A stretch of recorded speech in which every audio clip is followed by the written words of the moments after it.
Hello, everyone, and welcome to another reading of the Quarantine Theater Group. Tonight we are going to be doing the amazing Batman Begins. Joining us tonight, we've got, let me bring up cast of characters because I kind of forget who's who. We've got George is going to be our Caped Crusader this evening, Batman. There you go. He came prepared. We've got Walter with us. He's going to be our Jim Gordon, as well as everybody's going to be playing multiple parts here tonight.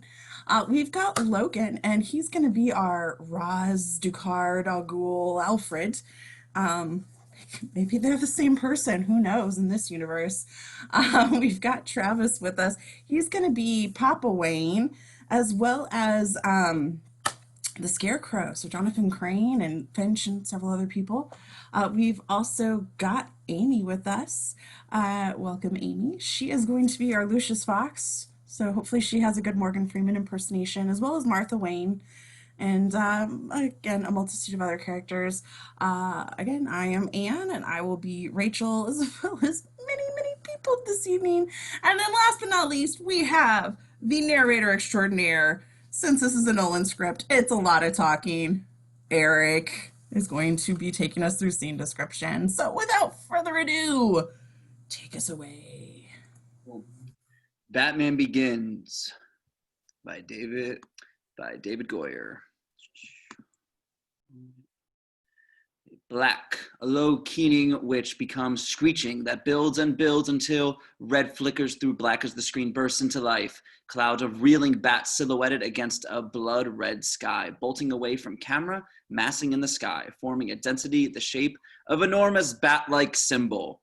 More bats mass, swamping the symbol, darkening the screen to black. Distant children's laughter which comes closer as sunlight flickers through black. Sunlight through the trees, running through his summer garden.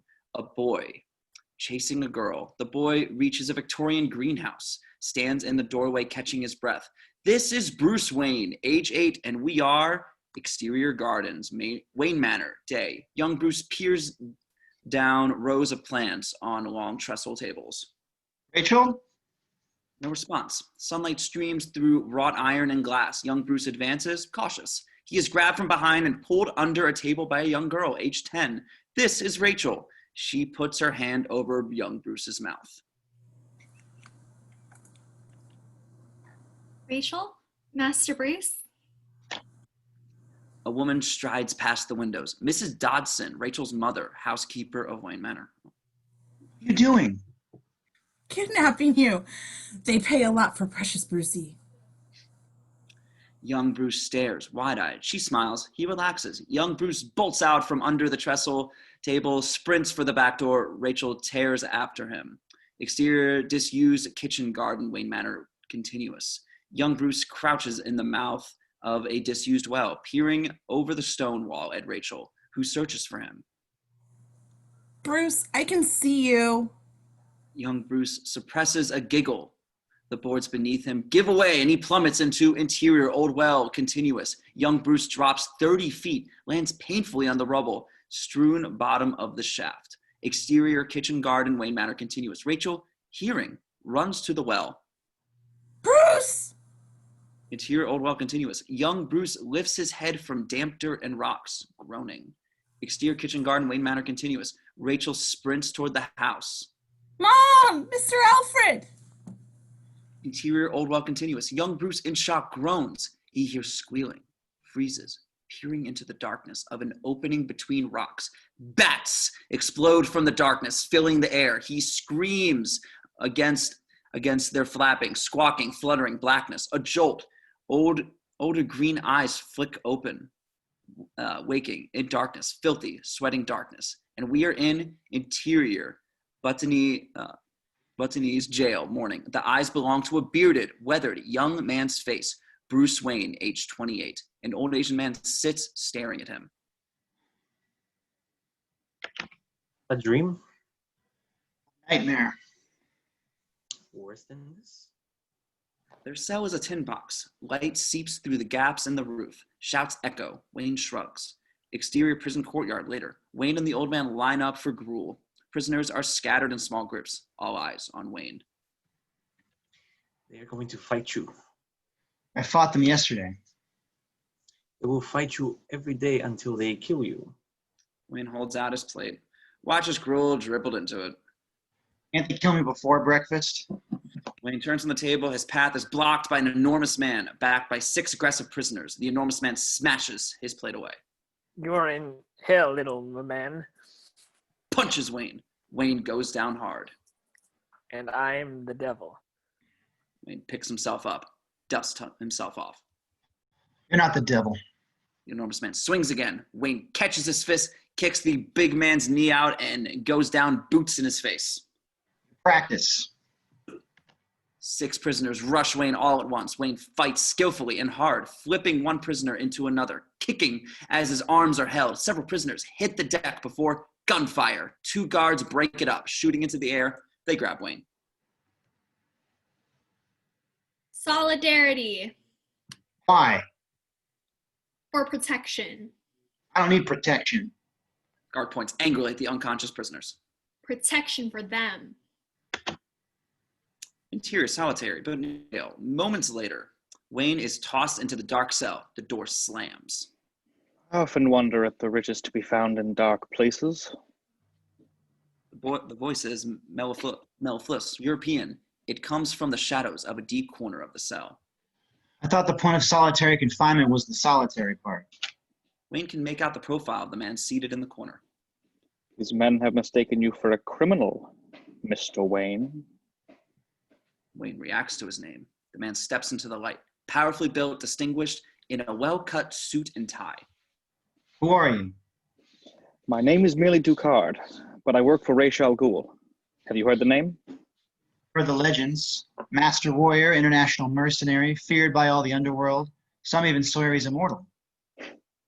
Ra's al Ghul uses theatricality and deception as powerful weapons. Thank you for saying the name. Ducard approaches Wayne, looks deep into his eyes. You have not escaped his notice. A man like you is here by choice, or because he is truly lost. Wayne's eyes flick away from Ducard's penetrating gaze. Ra's al Ghul and his League of Shadows offer a path for those who are capable of upholding our code. Code? Aren't you criminals? A criminal is simply a man that someone else thinks should be put in jail. Wayne nods, conceding the point. This world is run by tyrants and corrupt bureaucrats. Our code respects only the natural order of things. We're not bound by their hypocrisy. Are you? Ducard moves to the door, knocks. It is opened by a guard. There's a rare flower, a blue double-bloomed poppy that grows in the eastern slopes. Tomorrow, you'll be released. Pick one of the flowers. You can carry it to the top of the mountain. You may find what you're looking for. And what am I looking for? Ducard looks at Wayne with a glint in his eye. Purpose, Mr. Wayne. The door slams shut, leaving Wayne in darkness. Interior bottom of the old well, day. Wayne's memory. Silence. Young Bruce lies there, exhausted, weeping softly.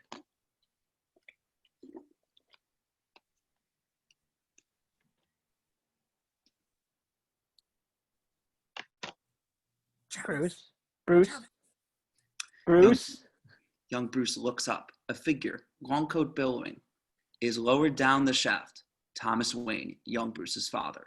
Exterior gardens, Wayne Manor. Moments later, Thomas carries his son toward the house. At his side, a 50-year-old man in a somber suit calmly coils a rope. Alfred. Will you be needing an ambulance, Master Wayne?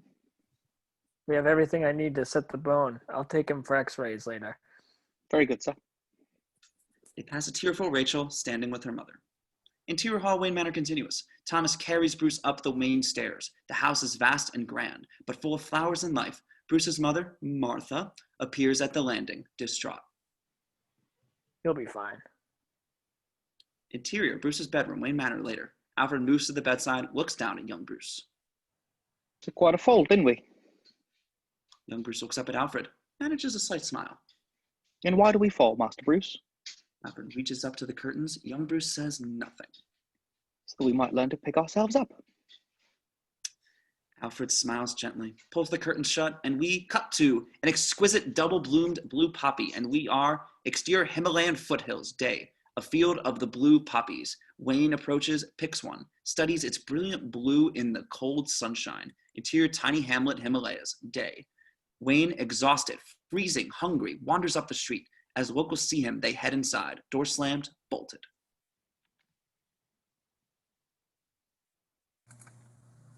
No one will help you. Wayne turns to find a young child staring at him. The child points at the blue flower pinned to Wayne's chest. An old man appears at the child's side. I need food. Then turn back. Wayne looks at the old man, then carries on up the mountain. Exterior mountain day. Wayne struggles through the driving snow up an icy ridge. He clears the ridge, flops down into the snow, painfully raises his scarf-wrapped face to the cutting wind to see a monastery perched on jagged rock. Exterior Himalayan fortified monastery day. Wayne climbs up the steps to the vast doors of the monastery. He unwraps a severely frost-bitten fist, pounds against the ice-covered wood, knocks echoing deep within. Nothing. Wayne lowers his forehead to the door, shoulders racked by sobs, pounding accelerated to a frenzy. A grinding noise from within. Wayne stops, straightens. The door swings open to darkness. Interior Great Hall Monastery continuous. Wayne shuffles forward into the low-ceilinged wooden hall lit by flickering lamps, hands trembling. Wayne pulls out brittle scarves. He starts as the door thud shut behind him. At the far end, on the raised platform, sits a dark-robed figure, Raish Al Ghul. Wayne moves unsteadily toward him. Ra's al Ghul? Armed warriors of various races emerge from the shadows, bows daunt, swords drawn, ninjas. Wayne freezes. Wait. The warriors hold. Wayne looks at the source of the command. Ducard leans against a nearby pillar. Wayne reaches into the layers of clothing, pulls out the double-bloomed blue poppy, holds it out, shaking. Raish Al Ghul starts to speak in Urdu. Ducard translates. Fear has been your guide, but now you must advance or fear will keep you on your knees. We will help to conquer your fear. In exchange, you will renounce the cities of man. You will live in solitude. You will be a member of the League of Shadows, and you will be without fear. Ducard takes the flower, considers its delicate blue petals. Are you ready to begin? Ducard threads the flower through the buttonhole in his lapel. Wayne looks at Ducard, shaking with hunger and fatigue. Ready. I can barely. Kicks him. Wayne crashes to the floor. Death does not wait for you to be ready. Wayne crawls, gasping. Ducard strikes him in the ribs. Death is not considerate or fair, and make no mistake. Today, death is your opponent. Ducard turns, whips his leg in a fearsome roundhouse kick, aims straight at Wayne's neck. But Wayne blocks the kick with a lateral movement of his forearm. Ducard, eyes blaze, smiles. Wayne rises, assumes a martial stance. Ducard strikes Wayne, blocks, and parries, driving his body through pain into a series of fluid, skilled moves. Tiger Crane, Jiu-Jitsu, skilled. But this is not a dance. Ducard grapples Wayne, brawling, biting, energized, messy. Facing death, you will learn the truth. Ducard head smashes Wayne's cheek. Wayne falters. You are weak. Ducard smashes him in the groin. You are alone. Ducard slams Wayne's chin, sends him down hard. And you are afraid. Ducard crouches at Wayne's side, looks into his glazed eyes. But not of me. Ducard pulls the flower from his lapel, leans in close to replace it on Wayne's chest, his lips at Wayne's ear. Tell us, Wayne. Loud flapping, screeching black rats, swarming, chittering. What do you fear? Young Bruce's eyes open, and we are interior Bruce's bedroom, Wayne Manor, dawns Wayne memory. Young Bruce, breathing hard. Light cuts across the bedclothes. He looks to the door. Thomas is there. The bats again. Young Bruce nods. Thomas approaches, sits on the bed. You know why they attacked you? They were afraid of you. Afraid of me? You're a lot bigger than a bat, aren't you? All creatures feel fear. Even the scary ones? Thomas smiles back, reaching into his dressing gown pocket. Especially the scary ones. Here, let me show you something. But you can't tell anyone, right? Young Bruce nods, eager. Thomas pulls out a long jewel case. He opens it. Oh boy. Pearls glow in the half-light. For your mother. And Bruce grins. Thomas winks at him, snaps the case shut. Interior elevated train monorail evening. Young Bruce watches the glory of Gotham glide past. his parents beside him, dressed up, Martha idly stroking her pearls. She smiles at Thomas. Did you build this train, Dad? Your great-grandfather built the first trains in Gotham. The city's been good to our family. It was time to give something back. Thomas draws a circle in condensation on the window. A new public transportation system for the whole city. Thomas draws spokes through the circle, creating a wheel. Thomas taps his diagram at the central hub of the wheel, then points through the glass to the tall 1930s skyscraper. And at the center, Wayne Tower. Exterior Gotham continuous. The monorail train turns inwards on a spoke, shooting toward the central station at the base of Wayne Tower. Interior Concourse Wayne Station. Moments later, young Bruce stares at the magnificent station. He looks up through the vaulted glass ceiling. Wayne Tower rises above. Rich orchestral strings rise, and we are interior Gotham Opera House later. A gilded house packed to the rafters for Boito's Mephistopheles. Hopefully I said that right. Young Bruce seated between his parents on stage, witch-like creatures cavort. Dark birds on wires descend, flapping. Young Bruce stares, uneasy at their violent motions. Insert cut. Bats explode from a dark crevice. Young Bruce starts breathing faster, stares fixedly. Screeching, flapping bats swarm all around. Young Bruce, gulping panic breaths, looks around for an exit. They're in the middle of a row. He grabs his dad's arm. Can we go? Thomas stares at his son, confused. Martha looks over. Young Bruce looks at his father, pleading. Thomas nods. They make their way along the row, Thomas nodding apologies. Exterior side alley. Gotham Opera House continuous. The Waynes emerge from the side exit. Martha crouches before Bruce, tries to meet his eyes. He stares down, ashamed. Bruce, what's wrong? He's fine. Martha looks up. Thomas gives her a conspirator look. I just need a bit of air. Bit of opera goes a long way, right, Bruce? And Bruce looks up at his dad, who winks. Young Bruce smiles gratefully. Come on. Thomas, coat over his arm, ushers his family down the dark alley, heading for the welcoming glow of the main boulevard. A figure emerges from the shadows in front of them, a man with a gun, shifting uneasily. Wallet, jewelry, fast. That's fine. Just take it easy. Thomas hands young Bruce's coat, then reaches for his wallet. The man jerks the gun at Thomas, eyes darting. Young Bruce stares up at the gun, trembling in the man's hand. Here you go. The man grabs at the wallet, but fumbles it. It falls. The man glances down at the wallet, then back to Thomas, scared. It's fine. It's fine.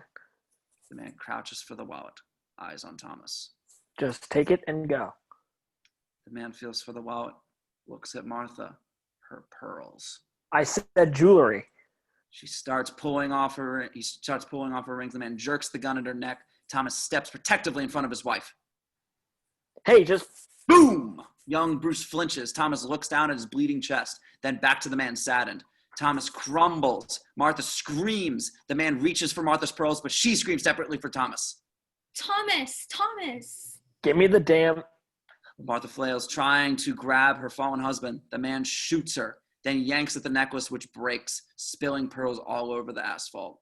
The man stands, turns to young Bruce, who stares at him, uncomprehending. The man cannot bear the boy's gaze. And then he runs. Young Bruce looks at the bodies of his parents, drops to his knees, head down. Pearls dot the asphalt beneath him. Some of them are bloody. Young Bruce starts to shiver.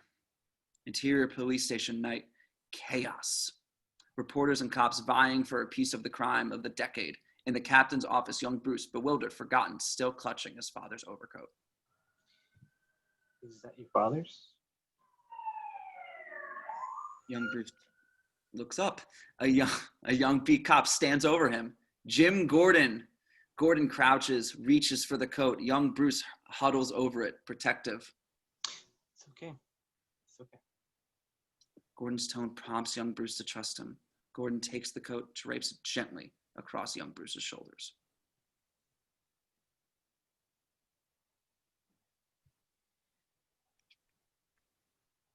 Oh, the novel is invalid. Gordon, you gotta stick your nose into everything? Gordon turns to Captain Loeb, who glares at him.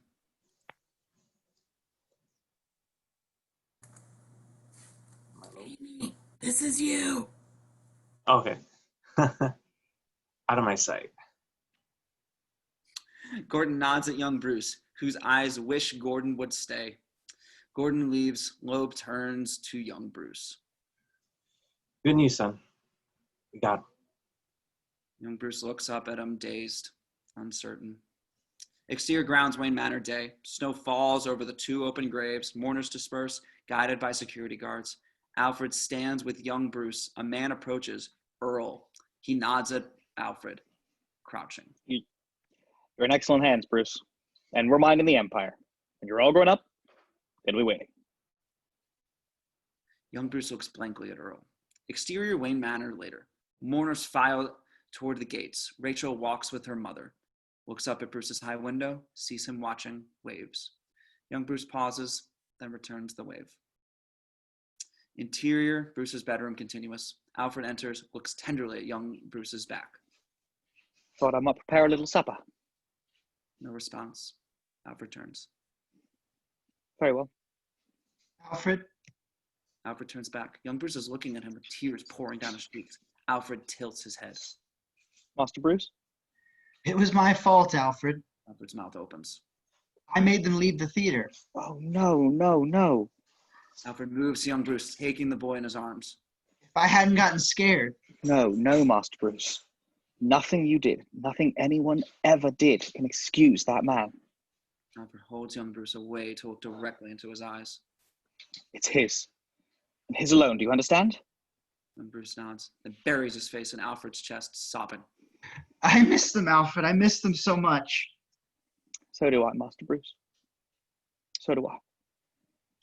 Tears well in Alfred's eyes as he holds the boy, watching snowflakes swirl past the window.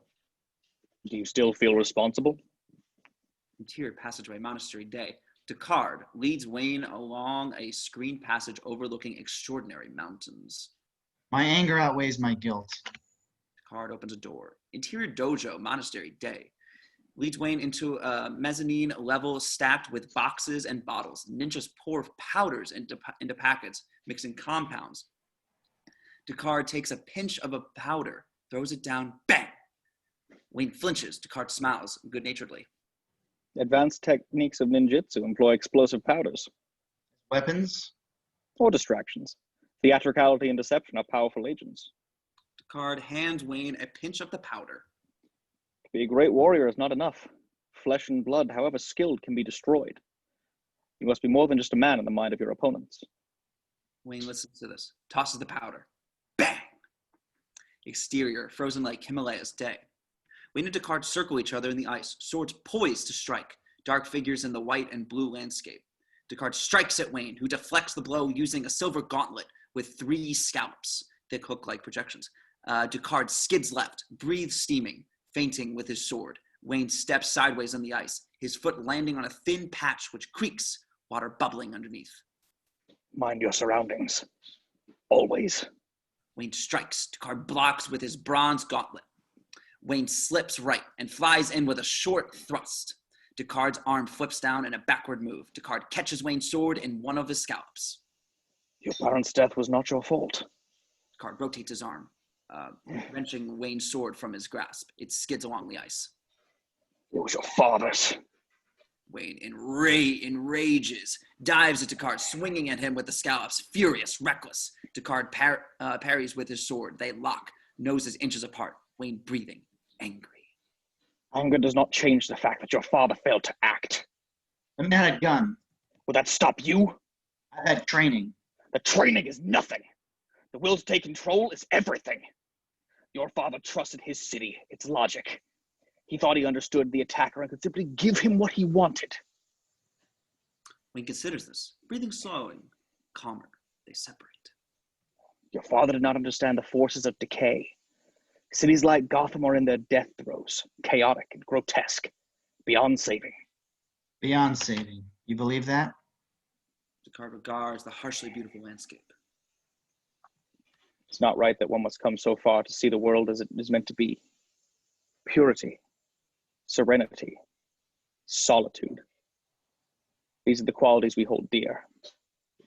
The important thing is whether you believe it. Wayne stares at Descartes. Can Gotham be saved? Or is she an ailing ancestor whose time has run? Descartes strikes down at Wayne with his sword. Wayne blocks the strike with forearms closed, slides between Descartes' legs across the ice to where his sword lies, grasping his sword as he spins, sweeping at Descartes' feet. Descartes leaps. Wayne catches his foot, brings him down onto the ice. Wayne thrusts his sword at Descartes' throat, stops inches from Descartes' bare neck. Descartes freezes, arms at his sides. Wayne looks down at Descartes, smiling in triumph. Yield. Descartes smiles. He shakes his head. You haven't beaten me. You sacrificed sure footing for a killing stroke. Descartes taps the ice beneath Wayne's feet with the sword. The ice gives way, plunging Wayne through the surface. Exterior shore, frozen lake evening. Descartes feeds a small fire. Wayne rubs his arm, shivering violently against hypothermia. Descartes looks at him. Don't rub your arms, rub your chest. Your arms will take care of themselves. Wayne rubs his torso, nods at Descartes. Descartes feeds the fire. You have strength born of years of grief and anger, Wayne. Strength of a man denied revenge. Even in his shivering, Wayne reacts to this. Why, Wayne? Interior, Wayne Station platform day, Wayne's memory. A monorail pulls into the platform, disgorges passengers. Why could you not avenge your parents? Amongst them, Bruce, age 20, holding a bag. He sees Alfred, now 62, craning his neck, searching. He waves. You didn't have to pick me up. Well, sir, the red line, it's closed. Apparently, Mr. Earl thought it wasn't making enough money. Interior Concourse, Wayne Station, moments later. Bruce looks sadly at the decay to his father's station. Glass cracked, marble chipped, homeless bundled and shuttered storefronts. He looked up through the sparring glass. Wayne Tower looms overhead, gold lettering catching the sun. How is Mr. Earl? Oh, successful. Interior, Rolls Royce, later. Alfred glances at Bruce in his rear view mirror. You'll be heading back to Princeton tomorrow, or could I persuade you to stay on an extra night or two? I'm not heading back at all. You don't like it there? Bruce smiles, sardonic, looks out at the trees flashing by. I like it fine. They just don't feel the same way. Alfred purses his lips, irritated. Exterior, Wayne Manor, moments later. Bruce stares up at the house. Alfred pulls the bag out of the car and, to Bruce's surprise, drops it at Bruce's feet. Interior, Wayne Manor, continuous. Alfred leads Bruce up the main staircase. The house is now dark and empty. Dust cloths cover much of the furniture. I've prepared the master bedroom. My old room will be fine.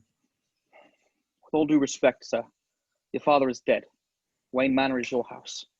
No, Alfred, this isn't my house. It's a mausoleum, a reminder of everything I lost. And when I have my way, I'll pull the damn thing down brick by brick. Alfred turns on Wayne, angry.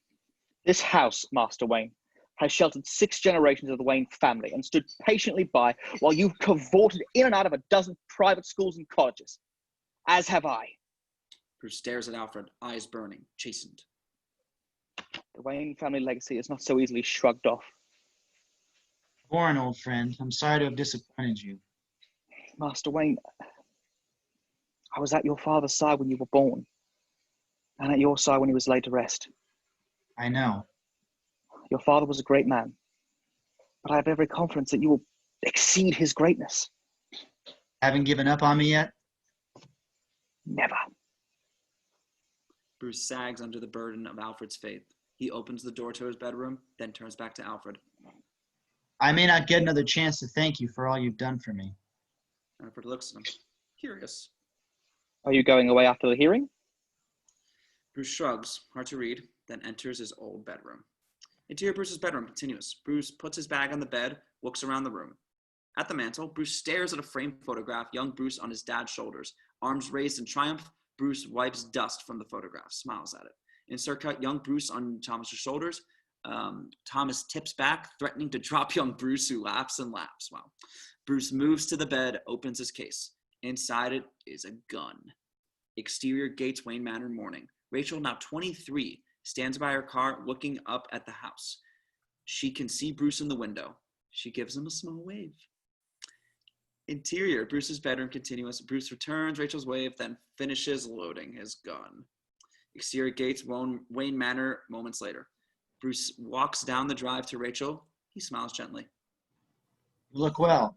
Assistant District Attorney, right? You still trying to get kicked out of the entire Ivy League? Turns out you don't actually need a degree to do the international Playboy thing. Rachel smiles, looks down at her shoes, then back at Bruce. Bruce, I don't suppose there's any way I can convince you not to come. Someone at this proceeding should stand for my parents. Bruce, we all loved your parents. What Chill did was unforgivable. Then why is your boss letting him go? Because in prison he shared a cell with Carmine Falcone. He learned things he'll testify in exchange for early parole. Bruce shakes his head, opens the car door. Rachel sighs. To exterior, Rachel's car on freeway Gotham morning. Rachel's car heads towards the golden spires of Gotham. Bruce stares out at the window in silence. Interior, Rachel's car moments later. Rachel pulls into the parking lot of the courthouse, parks. Bruce looks at her through the strained silence. Rachel, this man killed my parents. I cannot let that pass. Rachel almost says something, then shrugs. Rachel, I need you to understand. Rachel looks at Bruce, considering, gently nods. Bruce nods back. Rachel opens her door and starts getting out. Bruce slips out his gun, placing it on the ground behind the front wheel of Rachel's car as he gets out. Interior courthouse day, a small bureaucratic proceeding. A 5-person panel, Bruce sits among the observers, watching the back of Chill's head. Rachel's boss, Finch, addresses the panel. Given the exemplary mission record of Mr. Chill of 14 years, already served in as an extraordinary level of cooperation with one of this office's most important investigations, we strongly endorse Mr. Chill's petition for early release. The chairman nods, consults his paperwork. I gather a member of the Wayne family is here today. Chill reacts, turning. Bruce studies his weathered face. Does he have anything to say? Chill notices Wayne's cold eyes, has to look away. Bruce rises, walks out. All eyes are on him, including Rachel's. Exterior parking lot courthouse moments later. Bruce moves to Rachel's car, picks up his gun, stuffs it up the sleeve of his overcoat, waits. The side exit opens and 2 cops come out. A shout goes from the pressman around the front of the courthouse. Take him out the side. Reporters swarm around the building as Chill emerges. Chill, any word for the Wayne family? Chill, head down, presses on. Bruce straightens, breathes, starts walking towards Chill. A reporter spots him. Hey, it's Bruce Wayne. The reporters clear a path, eager for a confrontation. Joe! Hey, Joe! This one catches Chill's eye. Blonde, local TV type. Bruce hand drops to his side as he moves. He's breathing hard, thinking, deciding. Falcone says hi. She thrusts a gun at Chill's chest and fires. Chill drops. Bruce stops in his tracks. Reporters dive for cover. Cops jump on the blonde reporter, pinning her. Bruce, 15 feet away, loaded gun up his sleeve, faces it uncomprehending at the night Chill killed his parents. Rachel moves to Bruce, pulling him away from the chaos. Come on, Bruce, come on. We don't need to see this. Bruce brings his arm away. I do.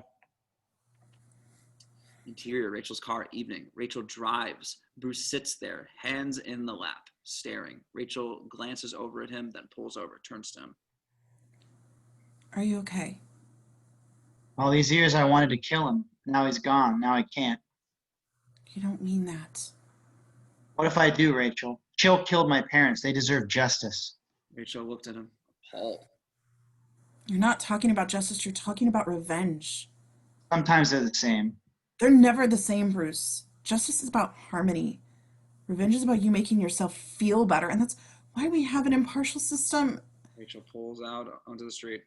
Well, your system of justice is broken. Don't you tell me the system's broken, Bruce. I'm out here every day trying to fix it while you mope around using your grief as an excuse to do nothing. You care about justice? Rachel yanks the wheel. Exterior freeway, Gotham continuous. Rachel's car screeches across 2 lanes into the exit ramp. Interior, Rachel's car on surface streets continuous. The streets below are dark, crowded, and threatening. Look beyond your own pain, Bruce. Rachel gestures at the filthy streets. Down dark alleys, shadowy figures conduct business. The city is rotting. Chill is not the cause, he's the effect. Corruption is killing Gotham, and Chill being dead doesn't help that. It makes it worse because Falcone walks. He carries on flooding our city with crime and drugs and creating new Joe Chills. Falcone may not have killed your parents, Bruce, but he's destroying everything they stood for. They pull up in the front of a basement club. They all know where to find Falcone. But no one will touch him because he keeps the bad people rich and the good people scared. Rachel turns on Bruce. And what chance does Gotham have when the good people do nothing? She pokes him in the chest. Bruce looks at him, looks down at her finger. I'm not one of your good people, Rachel. Chill took that from me. Rachel looks at Bruce strangely. What do you mean? Bruce pulls up his sleeve, turns his hand over. Rachel stares at the gun in his hand, shocked. I was going to kill him myself. She looks at Bruce, then slaps him. Bruce does nothing. Rachel slaps him again and again. Nothing. She stops, tears flowing. You're no better than the rest. Rachel points at the gun, looks into Bruce's eyes. Your father would be ashamed of you. Bruce stares at Rachel, opens his door. Exterior Gotham, dark area Gotham, continuous. Bruce watches Rachel's car disappear, turns to look at the line of ships in the harbor. He makes his way to the water, takes out his gun, turns it, studies the light off its metal. Insert cut, the trembling barrel of Chill's gun inches from Thomas Wayne's chest. Bruce, with contempt, flings his gun into the black water. Exterior, basement club, facing docks later. Bruce walks toward the entrance. A bouncer steps out, looking at him with contempt. Get lost, kid. Bruce pulls a massive wad of cash from his pocket, splits it in two, offers one half. The other half when you give me the nod that Falcone's leaving, unawares. Bouncer looks at Bruce, takes the money.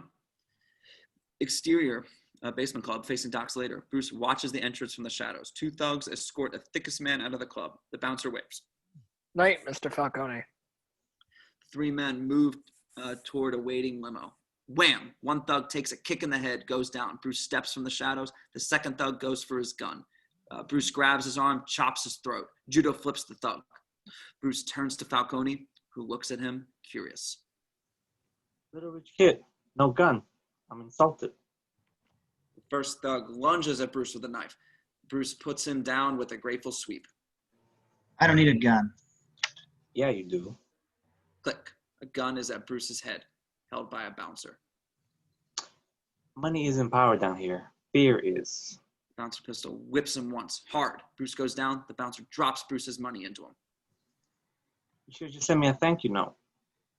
Bruce looks up at Falcone, spits blood. I didn't come here to thank you. I came to show you that not everyone in Gotham is afraid of you. Just those who don't know me.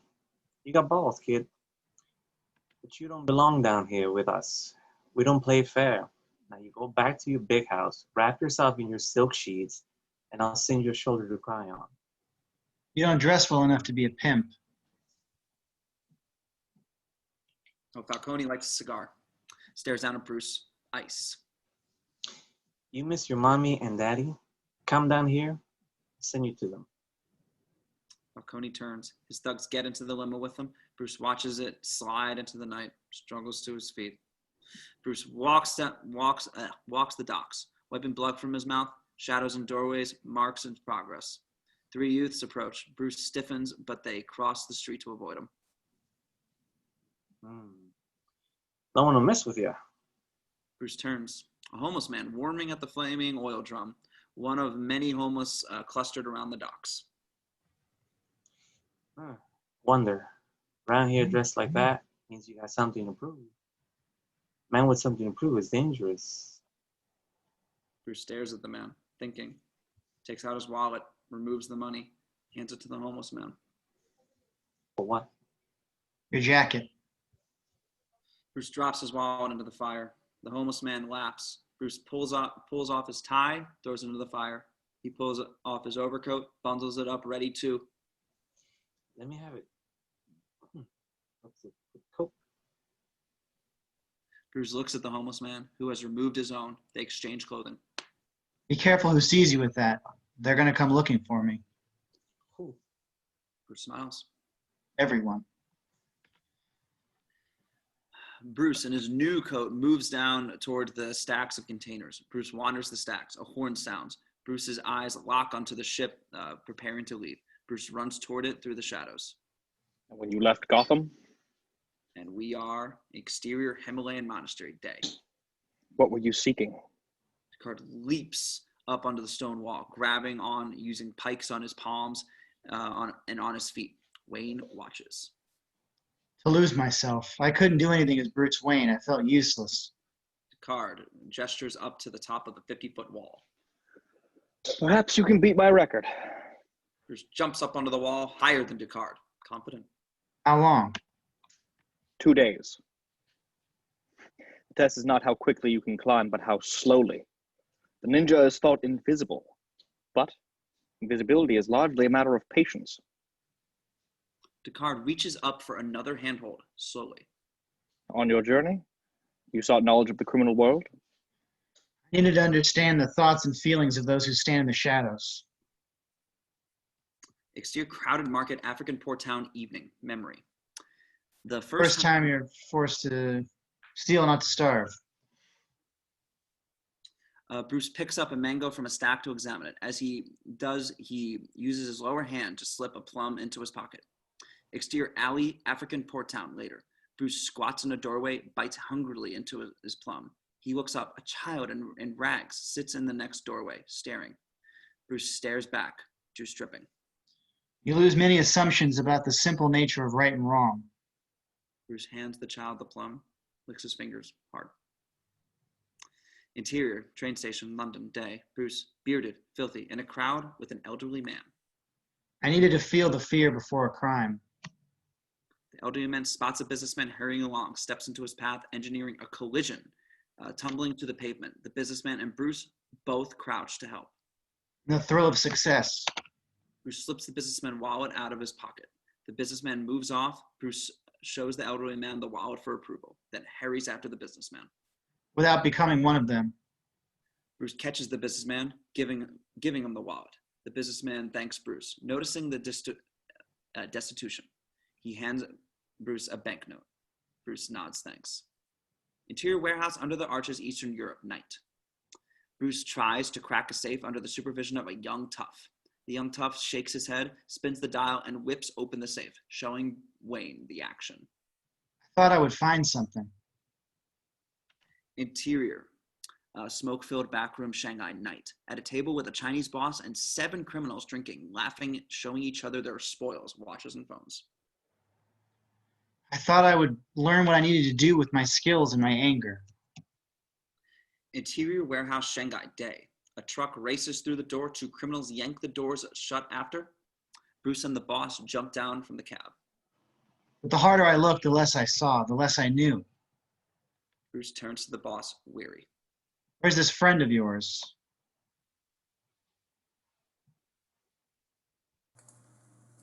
No, not friend. Friend of a friend. Bruce rolls his eyes, looks at the boss with contempt.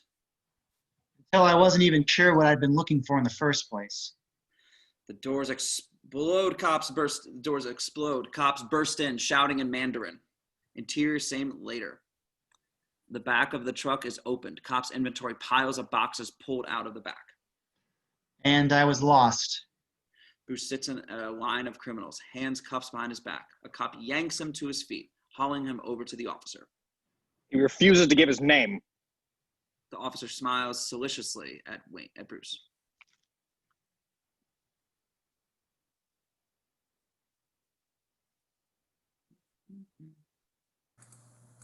Oh, this is China. You're a criminal. The hell do I care what your name is? I'm not a criminal. The officer, surprised, waves Bruce away, looks at the truck. Tell that to the guy who you owe these. He kicks a buck. Close on the Wayne Enterprises logo. Cut to exterior wall, Himalayan monastery, dawn. Wayne and Descartes cling to the wall just short of the roof. Eyes locked, both are in agony. Sweat-drenched, straining. Descartes blinks, reaches for the roof, and pulls himself up. Wayne closes his eyes in relief. Descartes pulls Wayne up onto the roof. They lie there in the half-light. Descartes turns to Wayne, puts a hand on his shoulder. Proud. You are ready. It's your throne room night. Clothes on, Wayne's blue poppy now shriveled dry on the altar. Wayne, clad in black ninja uniform, watches as Descartes, also in black, picks it up, takes the pestle and mortar, drops it in the dried flour, and grinds it to dust.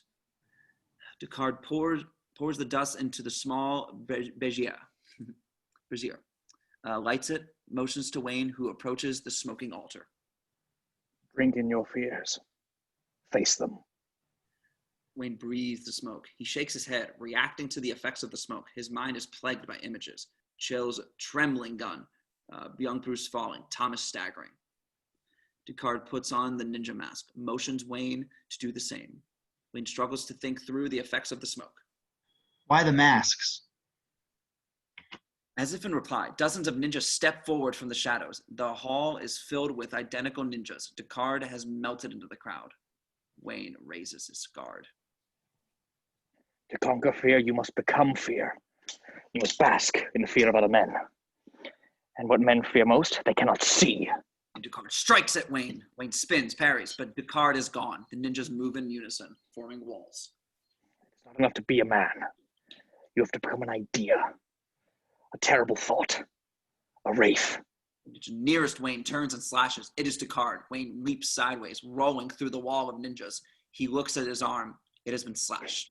The uniform torn, a dead giveaway. Wayne looks around, crouched, ready. One wall of ninjas parts, revealing a wooden box. Wayne stares at it, mind spinning from the smoke. Face your fear. Wayne cautiously approaches the box, carefully lifts the lid, peers inside. Bats explode from the box, filling the air. Wayne dives away from the box, staring at the squawking bats, flinching. Descartes leaps at Wayne, who rolls sideways, blocking. Wayne turns to face Descartes, but he is lost in the ninjas. Bats filling the air, Wayne flinching with their attacks. Wayne stays low, slashes the arm of the ninja nearest him. The man does not move. Wayne turns, fighting to think. The ninja paces softly through the crowd. As he speaks, we tell this is Descartes. Become one with the darkness. Descartes falls, and behind a ninja with a slashed sleeve, he knocks him to his knees, sword against his throat. You cannot leave any sign. Descartes pulls off his own mask, disappointed. A sword is at Descartes' neck. Wayne is behind him, pulling off his mask. Descartes looks around. Several of the ninjas around have slashed sleeves.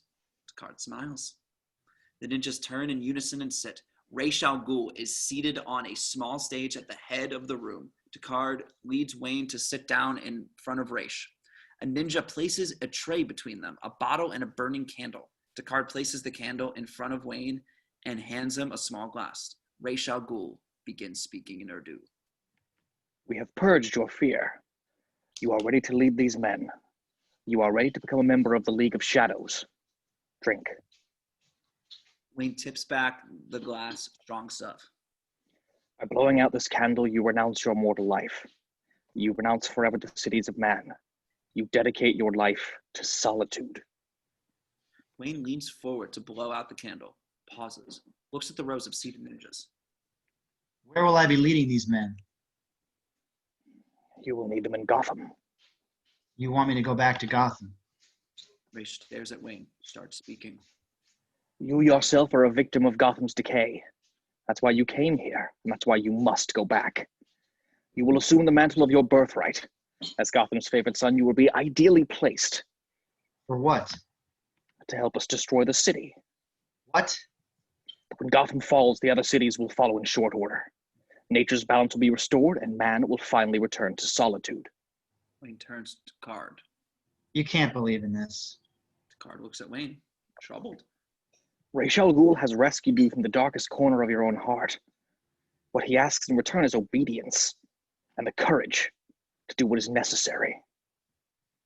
Wayne stares down at the flickering candle. At the bottle, Wayne flicks his sword out, smashing the bottle, tipping the candle. What are you doing? What's necessary? Wayne strikes Ducard in the head with the butt of his sword, douses his mask in the liquid fire, and tosses it back into the mezzanine where the explosive powders are stored. Raish leaps from his throne, striking at Wayne with his sword. Wayne parries. Explosions roar from the balcony, shooting flame across the ceiling. Raish and Wayne fight as explosions surround them. Wayne leaps clear at the flaming debris, collapses from Raish, crushing him. The flames are rising. Ninja bodies are strewn around. Fresh explosions rip across the hall as ninjas flee, and Wayne spots Ducard lying unconscious. Wayne picks up Ducard, hauls him out of the throne room into the passage, smashing through the ornate screen. Exterior mountains continuous. Wayne and Ducard crash down the steep slope of ice and rock, and monastery exploding above them. Wayne rolls over, grabs a rock, looks across the sea. Ducard, unconscious, sliding down the icy slope. His limp form rotates, spinning as his body gathers momentum, rushing toward the edge of the cliff. Wayne dives after him, sliding headfirst down the ice, the cliff closer and closer as Wayne races after Ducard. Mere feet from the cliff edge, Wayne grabs Ducard, raises his free gauntlet-clad arm, and smashes at the ice, digging in with the bronze scallops. Stopping on the edge, Ducard hangs limply over a tremendous drop. Wayne struggles with the dead weight. Wayne pulls Ducard up onto the ice, breathing. Exterior tiny hamlet, Himalaya's day. Wayne carries Ducard down the road. Interior Shopa's hut. Moments later, Wayne kicks the door down. The old man he saw on his way up the mountains stares back at him, then motions Wayne to put Ducard down onto some mats. The old man wipes blood from Ducard's temple, looks at Wayne, who is moving to the door. I will tell him you speak this time. Wayne stops, looks back at Ducard. Tell him I have an ailing ancestor who needs me. Wayne puts his hands together in formal salute, bows. Interior Climbers Bar, Bhutan Day. A smoky inn full of Sherpas and climbers. Wayne enters, filthy, ragged. Conversation ceases. Everyone stares. Interior same moments later. Wayne uses a phone at the bar, waiting for an answer.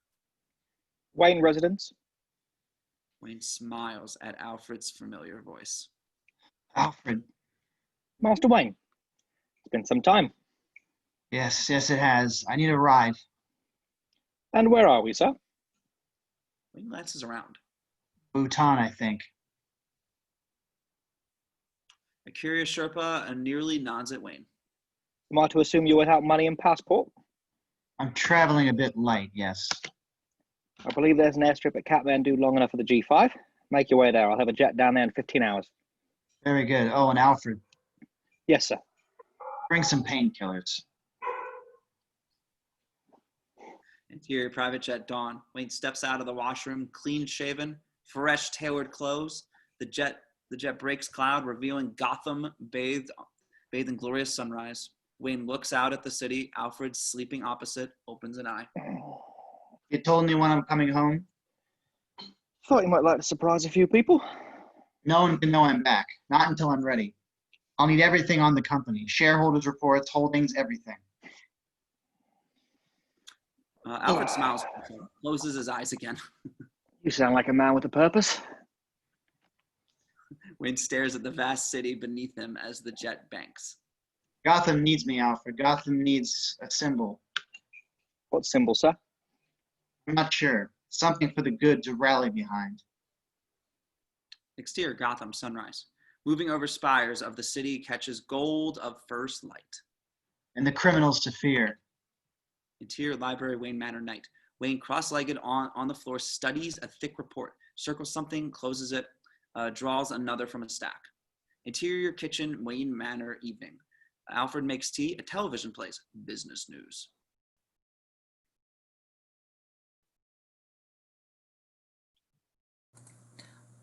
A lot of interest is new directions Wayne Industries has been taking. Alfred looks up. Earl is being interviewed. Couple big defense contracts in the bag, as well as rumors that the board is petitioning to have Bruce Wayne, missing for 7 years now, declared officially dead. Our operating assumption is always the hopeful one that Bruce will resurface sometime soon. Interior library Wayne Manor continuous. Wayne hears a chittering. He rises, moving out into the main hall. Interior main hall Wayne Manor continuous.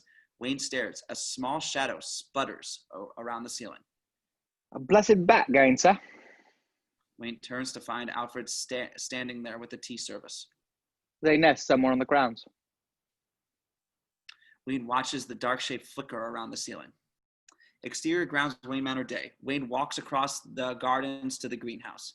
He wears a long overcoat, a coil of rope over one arm. Interior greenhouse continuous, now derelict. Glass cracked or missing. Paint peeled from wrought iron. Wayne stands in the entrance remembering. Insert cut Rachel, laughing, sprinting between the tables. Interior disused well shaft. Moments later, darkness, punctured by light as boards are yanked, splintering from the mouth of the well high above. Wayne lowers himself down the shaft, overcoat bellowing. He undoes his rope at the bottom, turns, finding the dark crevice between the rocks. Wayne crouches, pushing into the blackness, crawling through into interior caverns continuous. Wayne climbs down in a jagged rock crevice. Air blows in his face. The crevice widens into a long ceiling chamber. Wayne hears the rush of water. He crouches, advances through the low chamber. It turns downwards. Steeper. Wayne carefully slides on his back, lowering himself into limitless black. Wayne stands, a roar of water now. He reaches into his coat, pulls out a chemical torch, cracks it, throwing light into a vast cavern. An underground river, a jagged ceiling. Far above, Wayne peers, starts to move. Bats explode from the ceiling. Thousands descend, screeching, attracted to the light. Wayne instinctively crouches. But as they swarm around him terrifyingly, Wayne rises to his feet amidst a cyclone of bats, watching the fluttering blackness with profound calm. And he knows the symbol he must use. Rolls Royce on the Gotham streets morning. Wayne stares at the decay. Sadness gives way to anger. Exterior Wayne Plaza later. The Rolls pulls up into the plaza in front of Wayne Station. The station is deserted, derelict. Wayne gets out, staring. Closed? They still run a token service out of respect for your father. Respect? Interior boardroom, Wayne Manor continuous. A board meeting in full swing. Earl proceeding. He's addressing a portly, distinguished man at the other table. This is Judge Phelan. Clearly, Judge Phelan moving to have Bruce declared dead is not something that any of us here relishes, but as responsible manners, it falls to us to act on behalf of Wayne and Industries. Interior, outer office, Wayne Tower continuous. Wayne walks past the young, beautiful assistant sat at her desk. Morning. The assistant gets Sir, to you her feet. can't go in there. Wayne turns to her, smiles. Yes, I can. The assistant recognizes him, stands there, shocked. Interior, boardroom, Wayne Tower continuous. As the door opens, Earl looks over, annoyed. I'm sorry, can I? Earl stares, dumbstruck. All heads turn. Wayne smiles. Sorry to barge in, but I was in the area. Silence. Earl gets to his feet, approaching Wayne, staring. He shakes Wayne's hand, claps the other on his shoulder. My boy, we thought you were gone for good. What can I say? Reports of my death have been greatly exaggerated. Nervous chuckles. The Judge Phelan stares at Wayne, incredulous. Can I ask where you've been? You can ask. Well, perhaps you tell us your plans. Are you back to finish college? Actually, I thought I'd get to grips with what we actually do around here, from the ground up, one division at a time. Earl takes this in, nodding. Any idea where you'd like to start? Applied sciences caught my eye. Mr. Fox's department. I'll make a call. You can start today. Actually, I've got a 1 o'clock tee off, and it took me all morning to convince the club to honor my old membership. Apparently, they don't have to meet the same high standards as you when it comes to declaring someone dead. Interior staircase, district attorney's office, day.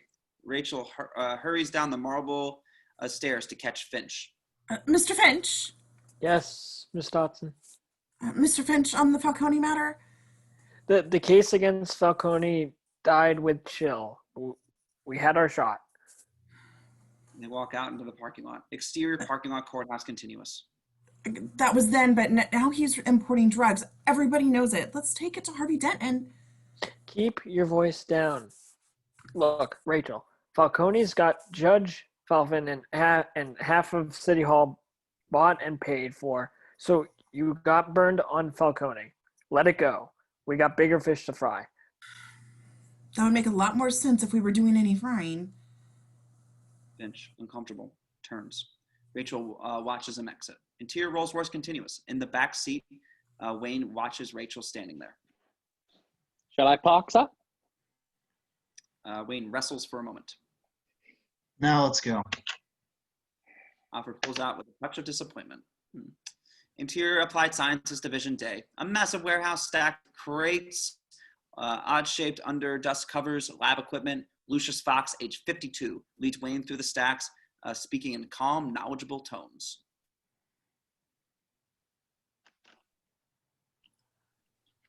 Environmental applications, defense projects, consumer products, all prototypes. None of production at any value level whatsoever. None? Fox pauses, turns to Wayne, a wicked gleam in his eye. What did they tell you this place was? They didn't tell me anything. They told me exactly what it was when they sent me here. A dead end where I couldn't cause any more trouble for the rest of the board. You were on the board? Back when your father ran things. You knew my father. Sure. Helped him build his train. Beautiful project, routed right. Into Wayne Tower, along with the water and powerful utilities, made Wayne Tower the unofficial heart of Gotham. Fox stops at a tall crate, checks paperwork, opens the crate, a bodysuit, clear silicone over jointed armor. Here it is. The Nomex survival suit for advanced infantry, Kevlar bioweave, reinforced joints. Wayne feels the fabric of the suit. Bulletproof? Anything but a straight shot. Tear resistant? Fox hacks at the suit with his pen. It doesn't even leave a mark. This sucker'll stop a knife. Why didn't they put it into production? The bean counters figured a soldier's life wasn't worth the 300 grand. Fox looks at Wayne. Suspicious. What do you want with it, Mr. Wayne? I want to borrow it for spelunking. You know, cave diving. Fox shrugs, puts the lid back on the crate. Get a lot of gunfire down in those caves. Listen, I'd rather Mr. Earl didn't know about me borrowing. Mr. Wayne, the way I see it, Fox waves his arm, taking in the enormous facility. all this stuff is yours anyway. Interior caverns beneath Wayne Manor day. Wayne, high on the cavern wall in climbing harness, hammers a bracket into the wall, into the rock, securing a line of industrial lamps. Okay, give it a try. Alfred throws a switch on the portable generator. The lamps flicker on, dimly lighting the length of one wall. Alfred peers at the damp, dingy surroundings. Oh, charming. Alfred sees the bats covering the entire ceiling. At least you'll have company. Wayne rappels to the cave floor, looks up at the high corner, crumbling brickwork. Alfred follows his gaze. That must be the lowest foundations of the southeast wing. Wayne climbs up, poking through the rock ceiling, the bottom of a wrought iron spiral staircase. In the center of a spiral, a dumbwaiter lift fallen off the track. Wayne grabs the chains of the lift, rattles them, sending a wave echoing up into the darkness. During the Civil War, your great-grandfather was involved with the Underground Railroad, secretly transporting freed slaves to the north. I suggest these caverns came in handy. Wayne jumps down, moves to the small river, follows it where it disappears under rocks, steps over. Alfred waits. The roar of water gets louder and the light gets brighter. Wayne follows the tunnel around a dogleg, emerging. Behind the face of a waterfall, Wayne grins, hops along the slick rocks right up to the beautiful curtain of water. Alfred, come up here. Alfred is 20 feet behind the dry rocks. I can see you very well from down here. Thank you very much, sir. Wayne, mesmerized, reaches for water that is liquid light. Interior, unmarked police sedan, evening. Gordon, now 46 and a detective, in the passenger seat, worn eyes watching his partner Flash. 42, glad hand the owner of the liquor store. They are parked outside. Flash squeezes into the driving seat holding a wad of cash. Don't suppose you want a taste? Gordon looks at Flash, cold. Face shrugs, counts his money. Keep offering, because who knows, maybe one day you'll get wise. Nothing wise in what you do, Flash. Yeah? Well, Jimbo, you don't take your taste. Makes this guy's nervous, he might decide to roll over. I ain't no rat, Flash. This town this bent, wizard a rat to anyway. Flash laughs at this. It's the gas. Exterior rooftops, Gotham, continuous. Moving in on a rooftop balustrade to discover Wayne wearing the bodysuit, crouched, watching the police station across the street. He pulls on a black balaclava, climbs through the shadows using ninja spires on his hand and feet. Exterior police station moments later. Gordon slams the car door, watches Flash pull away, weary. Interior Gordon's office continuous. Gordon slumps into his chair, back to the window, reaches for the phone, notices a book sitting on his desk, an old worn-up copy of Asylum, The Twilight World of Bats. Gordon frowns at the book, confused. The light goes out. Don't turn around. Gordon freezes. Wayne is behind him, pressing a stapler between Gordon's shoulder blades as if it were a gun. What do you want? I've been watching. You're a good cop, one of the few. What would it take to get to Falcone? Gordon narrows his eyes, puzzled. Carmine Falcone? He brings in shipments of drugs every week. Nobody takes him down. Why? He's made up with the right people. What would it take? Leverage on Judge Fallon and the DA brave enough to prosecute. Rachel Dodson's in the DA's office.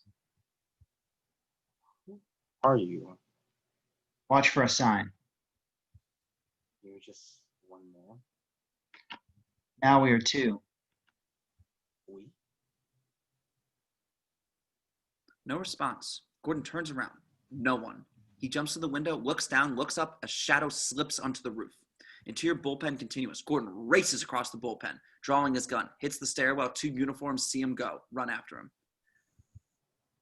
Exterior rooftop continuous. Wayne moves to the edge of the roof. The gap is too big. He turns back. The door smashes open. Gordon, gun raised. Freeze! Wayne races to the gap, leaps, drops fast, misses the top story, grabs the balcony below. It breaks away, drops him onto the one below. Winded, Wayne climbs onto the wall. From the other roof, Gordon watches Wayne melt into the shadows. The uniform arrived either side. The hell was that? Oh. Just some nut. But Gordon's expression is less certain. Interior, Earl's office, Wayne Tower, day. Earl sits at his desk, conferring with two board members. Is he taking over? Not yet. No. Look, I checked the trust. Is And Bruce, he Bruce Hold on. Oh. Travis. I'm sorry. Am I board member 2? Yes. Just Okay, I just read saw that. exactly what as it's typed was what it is. All right. Yeah, my bad. So, is he taking over? Not yet. I checked the trust, and Bruce can't assume control until his 30th birthday. Jessica, where's the coffee? But that's in 3 months. We'll have to move fast. To do what? An IPO. There's nothing in Bruce's trust to stop us from taking the company public. We'll have an offering. And Bruce will become just another board member. Precisely. Can't have some clown prince running things. Jessica! No answer. Earl steps to the door and opens it. His assistant is gone. So is the receptionist. Exterior rooftop, Wayne Tower, moments later. The switch click of the Titleist rocketing off the roof and out towards the Gotham River. Wayne stands behind the beautiful assistant, hand on her hip, adjusting her grip on a golf club. Another young woman watches, leaning on a driver. Keep your elbows in. Ladies? They turn. Earl is standing there. Sorry, Mr. Earl. Mr. Wayne insisted that all junior executives need to know how to play golf. Junior executive? Who's answering the phones? Wayne smiles pleasantly at Earl. This is Wayne Industries, Mr. Earl. I'm sure they'll call back. Wayne unwraps himself from Jessica and approaches Earl. I thought a few promotions might be good karma for getting my new job. Earl smiles patiently. Of course, you're not actually starting just yet, Bruce. Not until your birthday. 3 months' time. I'm having a huge blowout, and I expect everyone to be there. With bells on. How are things out at Applied Sciences? Great, there's some cool stuff down there. Although that Mr. Fox goes on a bit once you get him talking. Earl takes Wayne by the elbow, walking him away. Since you're here, there's a business matter that I wanted to make you aware of. Wayne assumes a pose of seriousness. Business, sure. We've been thinking for some time about offering shares. I think the time is right. Offering shares? Just a way of raising capital for growth. It's important to me that the company is in great shape when you take over. Consider it my legacy. Wayne nods. Well, I guess I better go hire a new secretary and receptionist. Earl head to the door. Wayne smiles, turns back to Jessica. Right, whose turn is it? Exterior Falcone's basement club, dock area at night. Judge Phelan exits the club, a girl on his arm.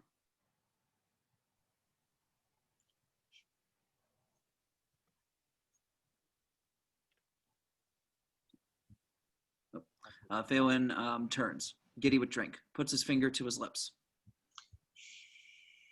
The girl giggles. Phelan guides her into the waiting limo. A street person comes over to the rear window of the car, knocking. The driver gets out. Get lost.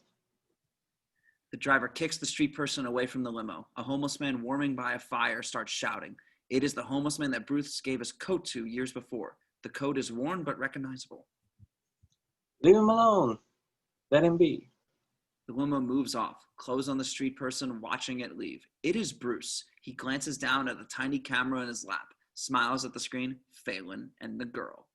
Interior Batcave day. Wayne places 2 bronze gauntlets on a trestle table. Fires up a paint sprayer, starts coating them matte black. Interior same later. Wayne is showing Alfred diagrams. We catch only glimpses. If we order this main part of this cowl from Singapore. Via Shell Corporation. Indeed. And then quite separately, place an order through a Chinese manufacturer for these. Alfred points to the diagram, which look like a pair of horns. Put it together ourselves. Precisely. Of course, they'll have to be large orders to avoid suspicion. How large? Say 10,000. At least we'll have spares. Interior Applied Sciences Division morning. Fox at his desk watches Wayne approaching. What's it today? More spelunking, Spelunking, and no, today it's base jumping. base jumping? What? Like parachuting? I need some kind of lightweight grappling hook. For what?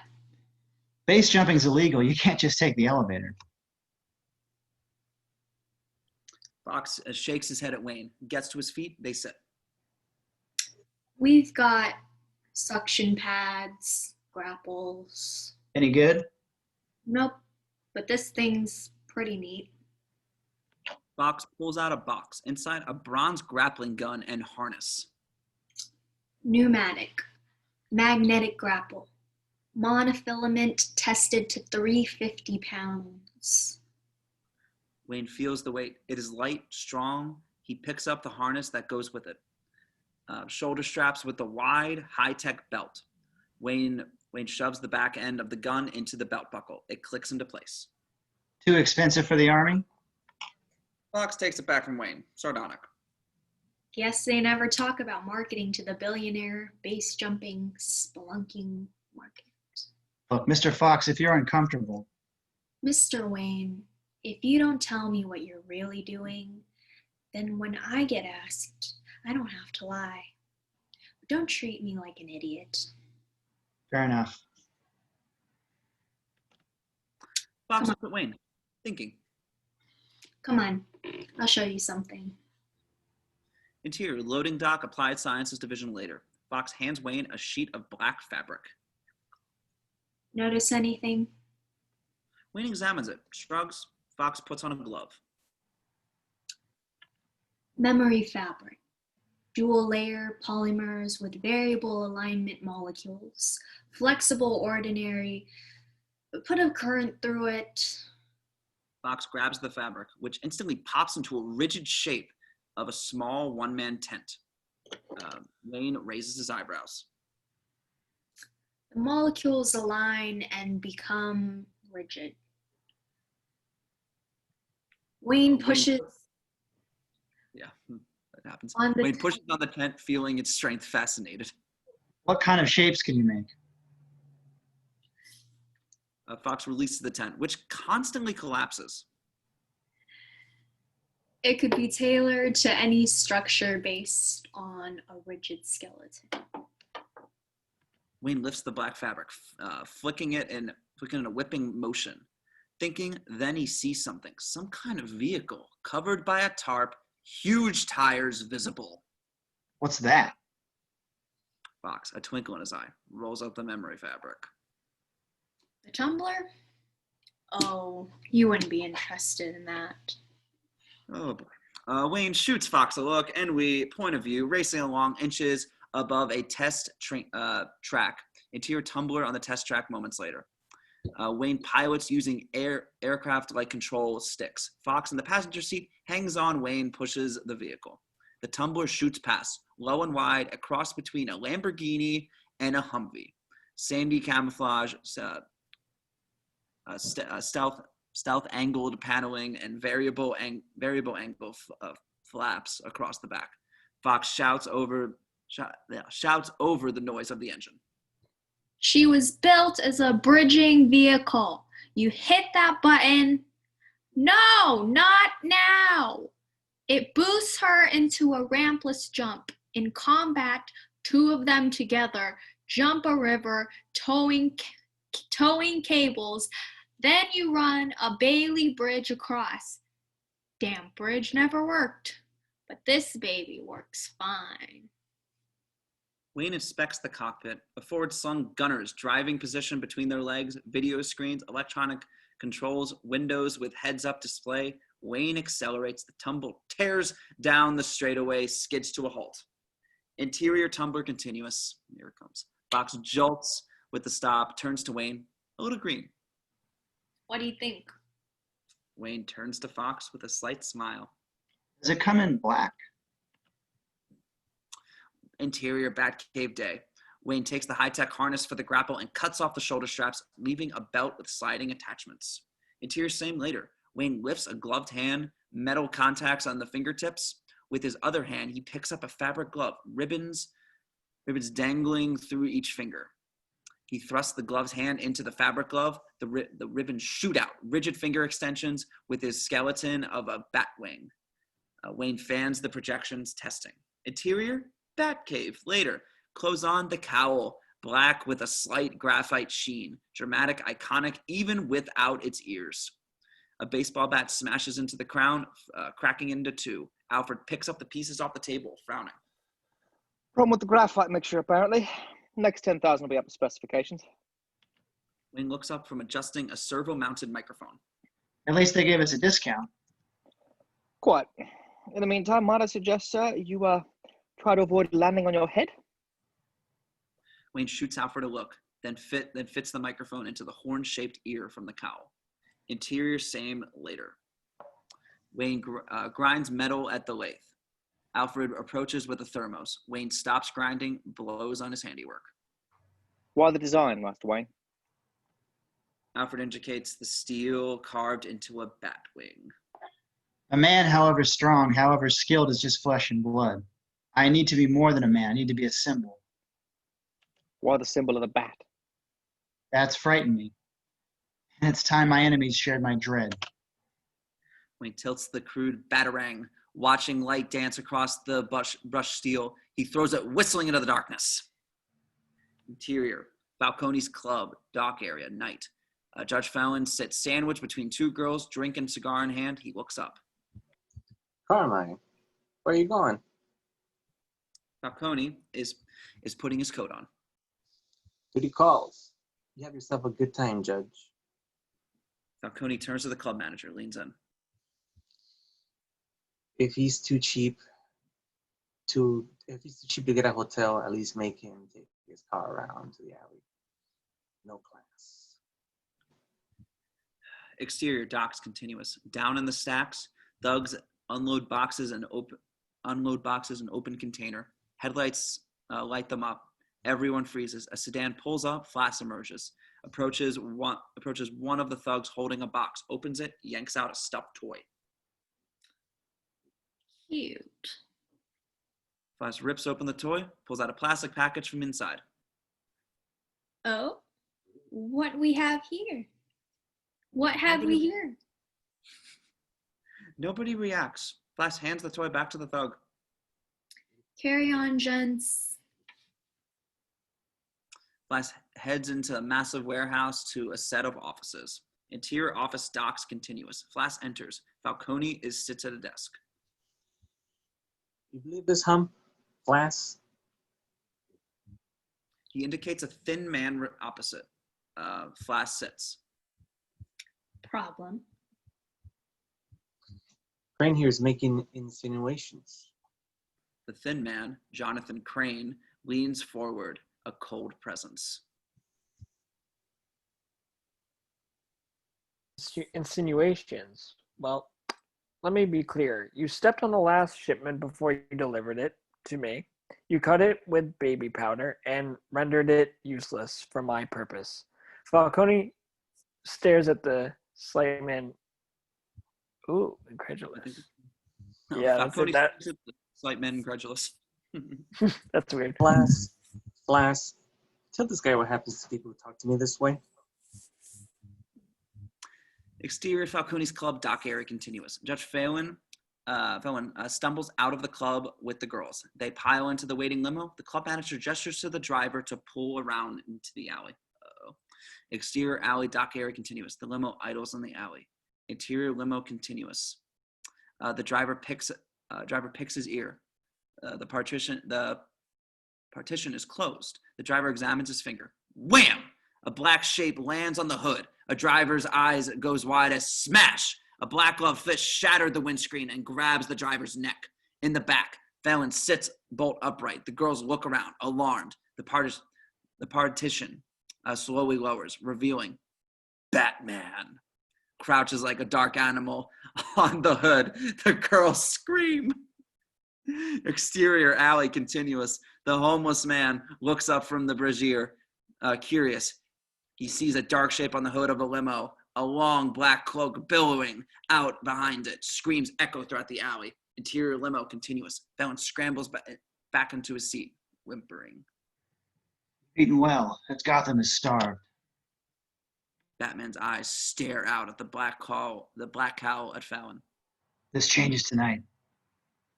Batman shoots up off the hood, banging onto the roof. Exterior alley continuous. The homeless man stares open-mouthed at Batman standing, iconic, on the roof of the limo, cloak bellowing. Batman turns his head toward the homeless man.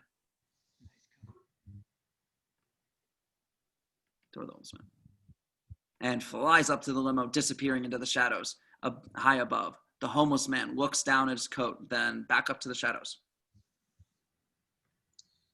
Thanks. Interior office docks continuous. Crane looks at Falcone, matter of fact. I'm aware that you're not intimidated by me, Mr. Falcone. But you know who we're working for, and when he gets here, I don't think he's going to want to hear that you've been endangering our operation just to flinch a few dollars from your dealers. Wait, he's coming to Gotham? Soon. This is our last shipment. Falcone shifts, suddenly uneasy. Exterior, the stacks continuous. A thug hands a box to a second thug, who walks away along the corridor of containers. The first thug turns back to the darkness of the open container, reaches in. He is yanked into the darkness with an echoing cry. Second thug turns, stares uneasily down the deserved corridor to the black mouth of the open container. It's Dice. No reply. He puts down the box, draws his gun. A third thug comes around the corner.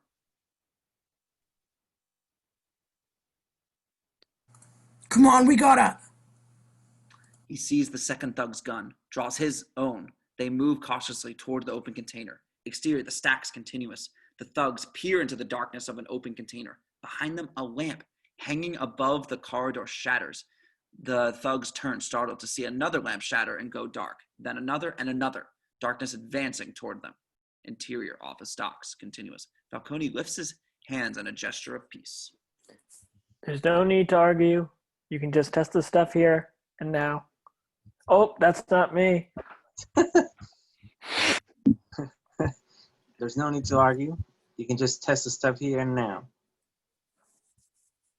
That's why I came. Flash tosses the package onto the desk. Exterior, the stacks, right? As the closest lamp shatters, a glint of the metal drops into the ground. The second thug bends, picks it up, staring. A bat-shaped brushed steel plate. The second thug looks up, confused, but the third thug is staring above him. What? The second thug looks up at himself, a dark shape hanging from the crane directly above him, a giant-backed, wings folded, head pointed toward the ground. What the hell? The bat drops, wings whip out, rigid, catch the air, flipping the shape downwards and enveloping the second thug in darkness. The third thug bolts, racing between the containers, arms pumping. He sprints headlong into the narrow corridor, skids around the corner, races towards the blackness, sideswipe the third thug, spinning him off his feet, whipping him into the darkness with a piercing scream. Exterior, truck outside the stacks, continuous. Other thugs react to the scream. Interior, office docks, continuous. Falcone and Crane hear the scream. Flash jumps up. Exterior, the stacks, continuous. Thugs, guns drawn, advance into the stacks. Exterior, the stacks, continuous. A third thug whips around a corner to see a jumpy thug covering the other end of the corridor.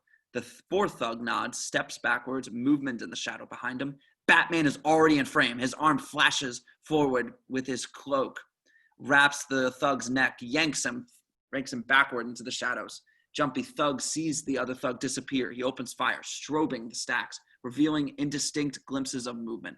Elsewhere in the stacks, thugs react to the gunfire. Flash stands outside the stacks, guns drawn, listening. He moves back into the office. Interior, office docks, continuous. What the hell is going on? Flash looks at Falcone. Got a problem out there. Falcone reaches behind the desk. Pulls out a shotgun. Exterior stacks continuous. Jumpy thug fires blindly at strobing shadows. Glimpses of a dark, cloaked figure moving from shadow to shadow. Jumpy thug empties the clip, fumbles for another as he looks into the darkness. Where are you? A whispered word at his ear. Batman's face upside down. At the thug's shoulder, Jumpy thug screams as he engulfed by darkness. Exterior, outside the stacks, continuous. Flash scuttles over to his car. Crane pauses, listening to the shouts and gunfire, then moves off into the night. Exterior, the stacks, continuous.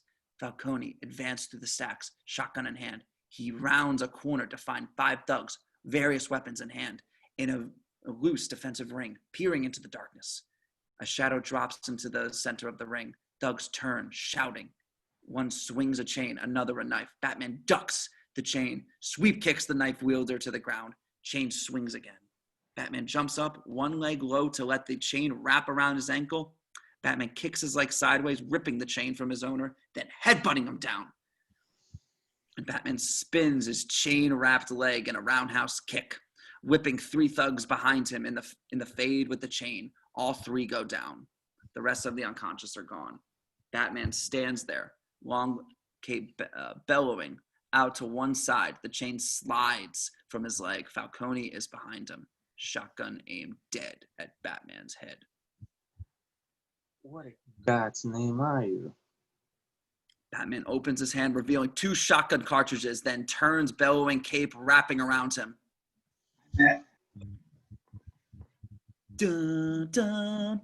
Falcone pulls the trigger. Click. Interior bedroom, Rachel's apartment later. Rachel tosses, trying to sleep, eyes shut.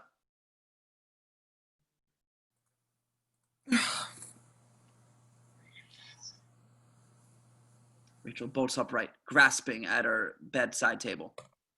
Who's there? She pulls out a taser, peers into the shadows. Silhouetted by the window, a dark, cloaked figure. Batman. Take one step and I drop you. Batman moves his arm. Something drops onto Rachel's bed, a file spilling photos. She flinches, glances down. Photos of Felon and the girl in the limo. What the hell is this? Leverage. What do we need leverage for? Moving. Who are you? Like you. Someone who will stand against corruption. Rachel reaches for the lamp, her eyes off the window for the instant it takes to illuminate the room, revealing no one. Exterior docks continuous. Gordon approaches, coffee in hand. Tied up thugs sit against the container full of drugs. Uniforms hold back a line of press who snap away at the surreal scene. Gordon crouches to look at the thugs, curious. Coney's man? Doesn't matter. We'll never tie this to it anyway. I wouldn't be too sure of that. Gordon looks up. The uniformed cop is pointing at a harbor light trained on the heavens. Gordon rises, walks toward it. Two cops stand there staring. Falcone is strapped to the light, unconscious, arms spread, coat ripped, hanging from his arms in a strange pattern. The hell is that? It looks like... Gordon follows their gaze up to where the beam of light casts Falcone's shadow onto the clouds. like a bat. Gordon stares at the projection. It is a bat symbol. Cut him down. Gordon moves away, thinking, something catching his eye. A block away, halfway a building, a black flag blowing the wind. Not a flag, a dark figure wearing a cape, sitting on a ledge. Batman watching. Interior, Finch's office, morning. Rachel tosses a newspaper onto Finch's desk, beaming. The front page, a huge photo of Falcone strapped to the light. No way to bury it now. Maybe so, but there's Judge Felon. I've got feeling covered. And this bat they're babbling about. Rachel breaks eye contact for an instant, uncomfortable. Even if the guys will swear in court to being thrashed by a giant bat, we have Falcone at the scene. Drugs, prints, cargo manifest, everything. Damn right. Damn right. Let's get frying. Interior, bullpen, police headquarters, morning. Loeb addresses captain, sergeants, lieutenant. Gordon at the back. Loeb holds up the paper, smacks the front page. Unacceptable. I don't care if it's rival gangs, guardian angels, or the goddamn Salvation Army. Get them off the streets and off the front page. Go.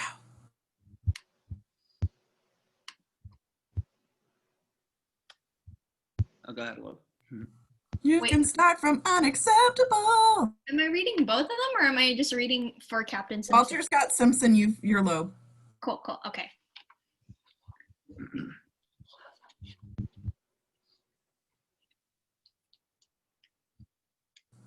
You can start anytime we're recording. They say it was one guy or thing. No, wait. Unacceptable. I don't care if it's rival gangs, guardian angels, or the goddamn Salvation Army. Get them off the street and off the front page. They say it was one guy or a thing. Dipping in their own supply with some asshole in a costume. If it's one guy, that'll make it a lot easier for you, won't it? Gordon raises his hand. Loeb nods, cautious. This guy did deliver us one of the city's biggest crime lords. No one takes the law into their own hands in my city. Understand?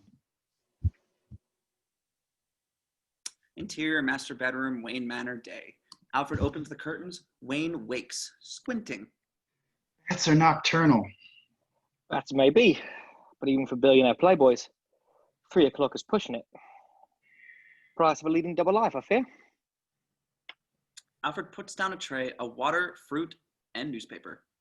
Your theatrics made an impression. Theatricality and deception are powerful weapons, Alfred. It's a start. Wayne glances at the paper. Gets out of the bed, bare-chested. Alfred sees bruises across the torso and arms. If those be the first of many injuries, it'd be wise to find a suitable excuse. Polo, for instance.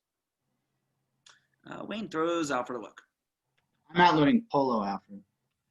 Strange injuries, non-existent social life. These things begs the question of what exactly Bruce Wayne does with his time and his money. Wayne considers this. What does someone like me do? Drive sports cars, date movie stars, buy things that aren't for sale. Wayne looks at Alfred, nods, downs the water, stands straight, feet together, falls forward to the floor. Into his dizzying, fast push-ups, Alfred watches, concerned. Who knows, Master Wayne? Start pretending to have fun. Might have a little by accident. I won't let you down. Interior County Jail receiving day. Crane, briefcase in hand, is buzzed through the thick steel and glass doors and met inside by prison official. They walk. Dr. Crane, thanks for coming down. Not at all, not at all. So he cut his wrists. Probably looking for an insanity plea, but if anything happened... Of course, better safe than sorry. Interior interview room. County jail continuous. Crane enters. Falcone sits at the table, wrist bandaged. Crane places his briefcase on the table. Falcone smiles. Dr. Crane, it's all too much. The walls are closing in. Blah, blah, blah. Couple of more days of this food and I'll be through. What do you want? We got a lot to talk about.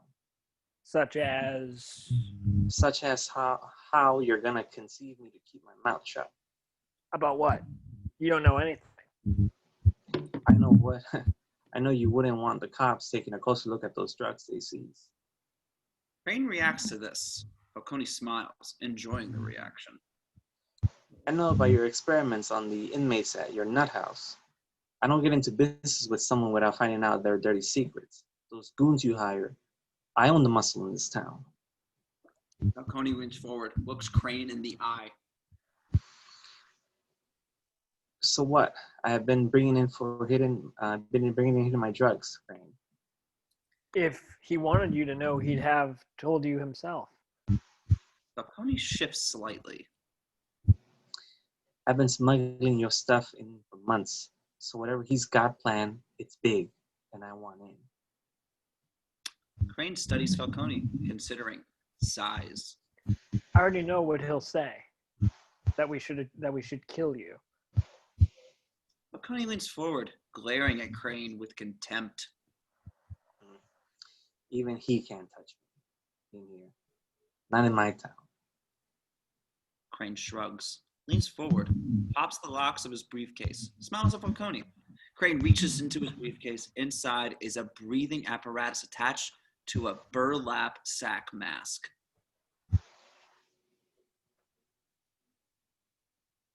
Would you like to see my mask? He pulls the mask out of the case. He holds it up. I used it in my experiment. Probably not very frightening to a guy like you, but those are crazies.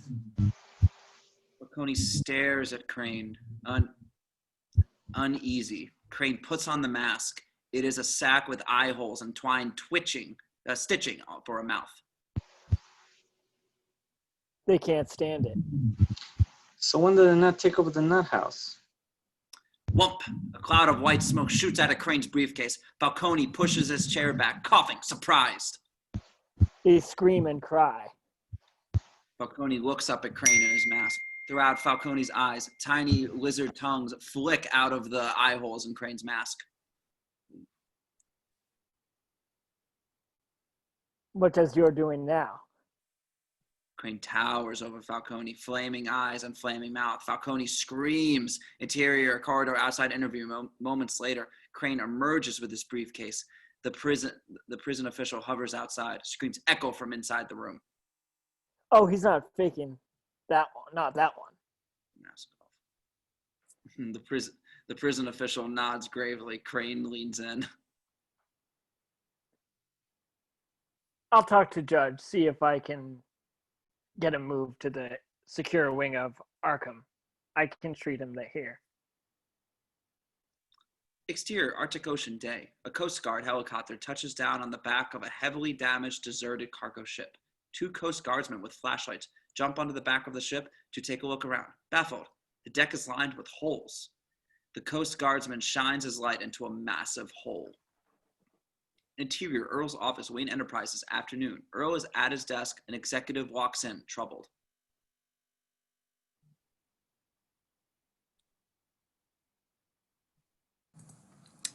We have a situation.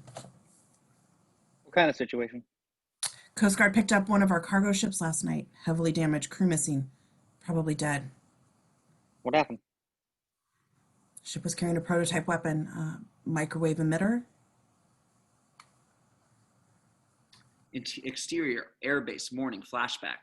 Army brass and scientists waiting for a demonstration. An industrial machine the size of a small van sits on the ground 100 feet from a water tower. It's designed for desert warfare. It uses focused microwaves to vaporize the enemy's water supply. The scientist in brass don goggles, fires up the machine. The water tower starts shaking, then explodes in a cloud of steam, and then drifts toward the observers like fog. Interior, Earl's office, Wayne Industries, continuous. It looks like someone fired it up at sea, judging from the damage to the ship and the cargo. What about the weapon? The executive shifts, uneasy. It's missing. Exterior, hotel, restaurant, downtown Gotham, evening. A Bugatti Veyron looks and costs $1 million. Pulls up to the valet station. Wayne emerges, impeccably tailored from the driver's side. The valets scramble to the passenger side, open the door to find 2 blondes, one on the other's lap. Exterior, hotel, restaurant, continuous. Tables around decorative infinity pool. Earl and his guests at a table. Earl sees Wayne enter with the blondes. He sighs, then waves. Exterior, same later. The table is littered with bottles and empty plates. At least he's getting something done. Bruce, help me out here. Wayne turns from the blondes. They stand up and walk over to the pool. Wayne smiles, turns to the female guest. Guy who dresses up like a bat clearly has issues. Bet you put Falcone behind bars. And now the cops are trying to bring him in. So what does that tell you? They're jealous. Wayne watches as behind them, one of the blondes slips off her dress and lowers herself into the pool. The other one, giggling, follows her lead. If he's so benevolent, why does he hide his face? Maybe he's protecting the people he cares about from reprisals. Wayne nods, considering. The maitre d' slides up, annoyed. Sir, the pool is decoration and your friends do not have swimwear. Well, they're European. I'm going to have to ask you to leave. Mr. Earl, I'm buying this hotel. Will you please broker a deal? No odds, patiently. I think we should make some new rules for the pool area, don't you? The maitre d' stares at Wayne, dumbstruck. Bruce! The blondes beckon Wayne. He comes to the edge of the pool. Ladies? They splash him. Earl turns away, shaking his head. Behind him, out of focus, Wayne is pulled into the pool. Exterior, hotel later. Wayne and the blondes, wet hair in white hotel robes, waiting. The valet pulls up in the Bugatti. Bruce? Wayne turns. Rachel is standing there, dressed for dinner. Stunning. Rachel. Come on, Bruce. We have some more hotels we want you to buy. Rachel glances at the blonde, then back at Wayne. I heard you were back. Where were you? Oh, kind of all over, you know. No, Bruce, I don't. And neither did a lot of people who thought you were probably dead. You didn't? I never quite gave up on you. Wayne looks at her, thinking, gestures toward the Bugatti. Rachel, all that's not me. Inside, I'm different. I'm The same great little kid you used to be. Bruce, deep down, your friends out there are great too. It's not who you were underneath, but what you do that defines you. Rachel moves past him. Wayne stands there, eyes burning. Interior, Gordon's apartment evening. Gordon's pregnant wife, Barbara, tries to get their 2-year-old to eat. Gordon kisses her, picks up the trash. Exterior, back alley, Gordon's apartment, continuous. Gordon sticks the lid on the trash can. Thunder rolls around. Gonna rain. What do you want, Glass? Glass, leaning on his car, finds a fence, pulls a pint bottle from his pocket. How's Barbara, the kid? Gordon takes a drag, eyeing Flask coldly. Another one on the way, right? Big responsibility. And when you're on a big case like Falcone, a lot of time away from here. Cut to it, Glass. Just saying, if the case is clear cut, you'll wrap it up easy. Flash finishes his bottle, throws it at the trash cans.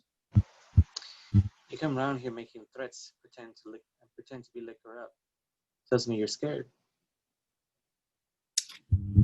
Take care of yourself, pal. Gordon watches him head back to his car. trouble. Gordon looks up. Batman is crouched in the fire escape. Scum's getting jumpy because you stood up to Falcone. It's a start. Your partner was at the docks with Falcone. He moonlights as a low-level enforcer. There was another man testing the drugs. It wasn't a buy. I risk opening a package on the docks. Glass knows. He won't talk. He'll talk to me. Gordon looks up, close on Batman, in the shadows. Commissioner Loeb set up a massive task force to catch you. He thinks you're dangerous. What do you think?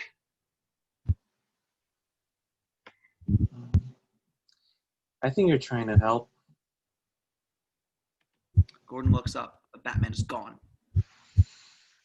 But I've been wrong before. He does that. Exterior cargo ship docks, night. 3 men walk through the canyons of shipping containers, checking the tags with a flashlight. They stop at one. This is the one I'm talking about. What's your problem with it? Shouldn't exist. The ship left Singapore with 246 containers and arrived at 247. Probably dead illegals. You got a strong stomach? They haul the doors open. The customs agent looks inside. An industrial machine the size of a small van. His torch picks out the Wayne Industries logo on the side. What the hell is this thing? Behind him, dock employee 1 raises a silence gun, fires. Dock employee 2 helps drag the body into the container. Exterior falafel stand. Oh boy. Surface street, night. Raining. Flash stuffs falafel into his mouth, grabs a banknote from the vendor. Flash walks down a dark street. Yanked from the pavement. He's pulled up between the buildings. Falafel falling up and up until he's face to face with the Batman. Rain pouring out of his cowl, holding Flash by his ankle. Flash is screaming. Who was with Falcone at the dock? I don't know. I swear to God. Swear me. Batman drops Flash 3 flights down on the wire, pulls taut, whips him back up. I never knew his name. Never. Sometimes shipments died before they went to the dealers. Why? There was something else in the drugs. Something hidden. What? I don't know. Something. I never went to the drop-off. It's in the Narrows. Cops can't go to the Narrows except in force. Batman came. Exterior, the Narrows, night. An island in Gotham River. A ramshackle labyrinth of crumbling public housing, makeshift additions growing like fungus around an insane asylum. A walled city, slick with rain. Batman lands, crouching, looking at the windows of a warehouse built around the supports of a monorail tracks. Exterior warehouse, Shanghai. Moments later, Batman slips through a lever, drops silently to the floor and mist. By the freight elevator is a massive shipping crate. Batman leaps up onto the lid, pries it open. Inside, the industrial machine the size of a small van. Batman sees the Wayne Industries logo and a number. M. Emit 42B. Noises. Batman melts into the shadows. 3 men enter. 2 are the dock employees. The 3rd is Jonathan Crane. Boss wants you to keep it in the asylum until the time comes. Fine. Leave the body. Torch the place. No traces. The thugs pull the customs agent body out and then push the crate onto the elevator. Crane notices rain spattering off the open lever. He steps toward it. Thug 2 turns from the elevator holding a Molotov cocktail, lights it. A cord wraps around the bottle, yanks it into the shadows. Its fuse is extinguished. The thugs stare at the darkness. Batman rips in the shadows. Thug 1 pulls a gun. Batman smashes his arm to the ground. Thug 2 moves in from the side, is dropped by a fast elbow to the neck. Batman turns to Crane, now wearing his mask. Crane's hand flashes toward Batman, who dodges a small puff of smoke. Batman moves for Crane, coughs and chokes, losing balance, gasping. Batman looks at Crane, sees a monster, flaming eyes, elongated limbs, spinning like a dervish. Batman reels in the throes of a hallucination. Crane smashes the bottle over him, soaking him with gasoline. Batman lurches for the windows, images assaulting his mind. Insert cut, bats explode from the dark crevice. Batman turns to Crane, who holds a flaming lighter. Need a light. Crane tosses the lighter at Batman, who bursts into flames. Insert cut, Ra's al Ghul opens his box. Bats burst forth. Batman in flames, spins, leaps desperately at the windows. Exterior, warehouse, the Narrows, continuous. Batman smashes through the window, cloak ablaze, falling, tries to activate the cloak, but only gets one side to pop open. The deployed wing causes him to spiral. Insert cut, young Bruce falling in the well shaft. Batman plummets, trailing flame, unopened wing fluttering with the violent flapping of bats, screeching, flapping, fluttering darkness. Batman's stiff wing hooks a railing, slows him with the jolt trips, dropping him to the ground with a crash. Young Bruce hits the dirt at the bottom of the shaft, and a sizzle, a wet pavement damps the flames. Groaning, Batman rolls his burning batsuit along the asphalt.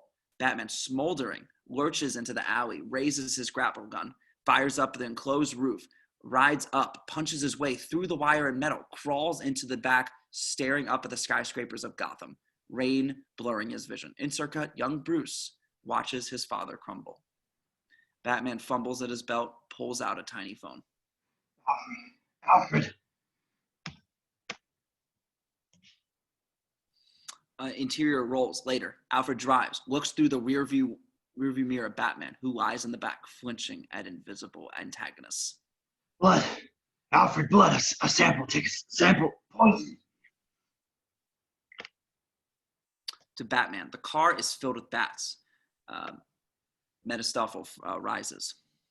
Young Bruce, in the throes of the panic attack, gulps air, turns to his father, looks in the eye, and condemns him. We have to go now, Dad.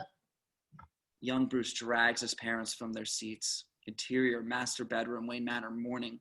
Wayne awakens, shivering, red-eyed from crying. Alfred sits at his bedside, watching over him. How long did I sleep? 2 days. It's your birthday. It was some kind of gas. I only breathed the slightest amount. I dread to think, sir, what could have happened if you'd had a lungful. I felt those effects before, but this was much more potent.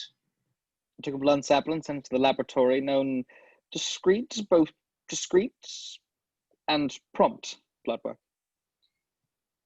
Protein-based compounds. Might be possible to work up an antidote. Shall I contact Wayne Pharmaceuticals? I've got a better idea. Interior Applied Sciences Division, day. Fox looks over the toxicology report, looks up at Wayne. This was in your blood?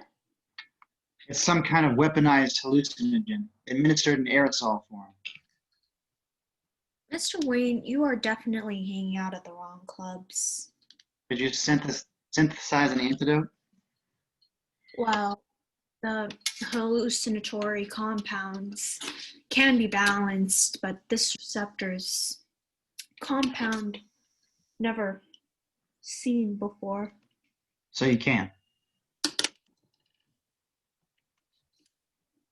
Did I say that? I just want you to know how hard it's going to be. Fox puts the report on his desk. Do you know what a Wayne Industries Emmet 42B is? No, but she will. Fox starts typing on his computer. Oh, What? it won't tell us. Must be a defense prototype. Find out? Make a couple calls. I still have a couple friends in defense. Interior DA's office afternoon. Gordon finds it, knocks. Rachel looks up from her desk. Sergeant Gordon?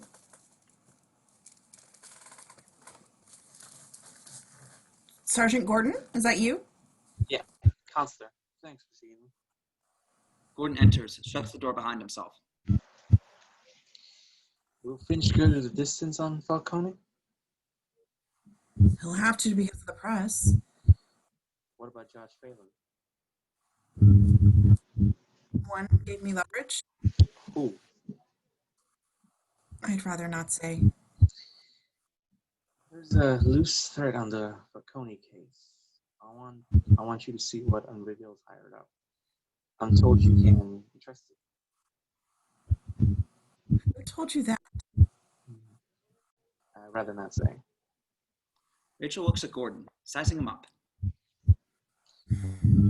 Gordon, we're working for a mass vigilante, maybe from a rival gang. My gut says he's okay, and he's getting things moving in this town. And when he gets bolder with success, it goes too far. Counselor, this guy took down a dozen of Gotham's most vicious wise guys, single-handed and without killing one of them. He's plenty good. He's plenty bold already. If he takes a life, it's on us.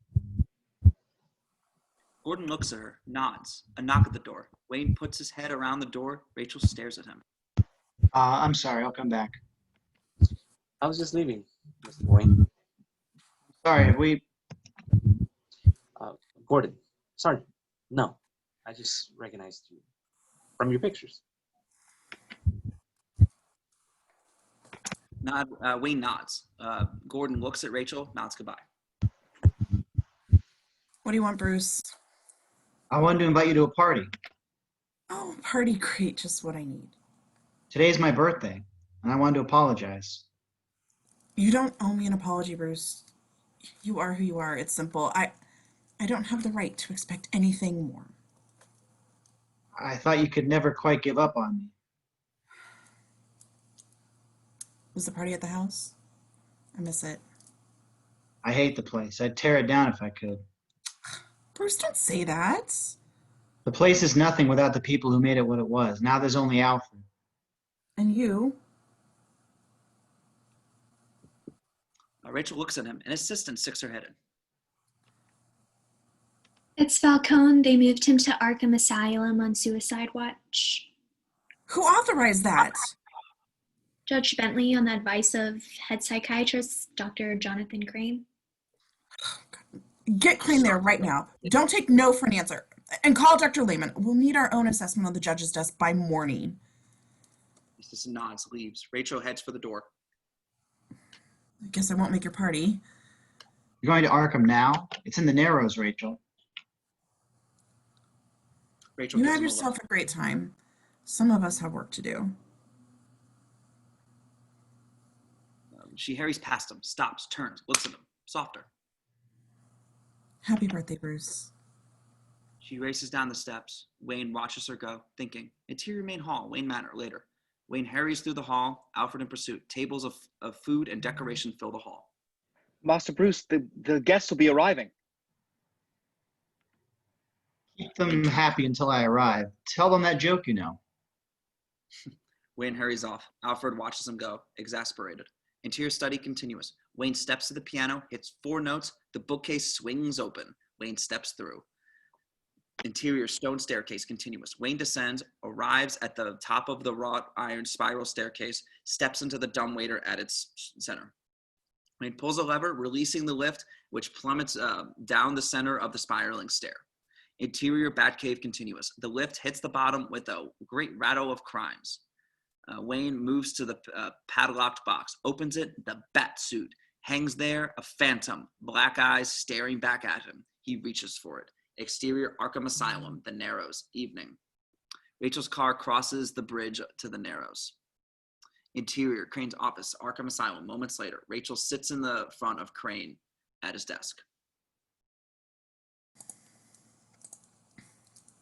Mrs.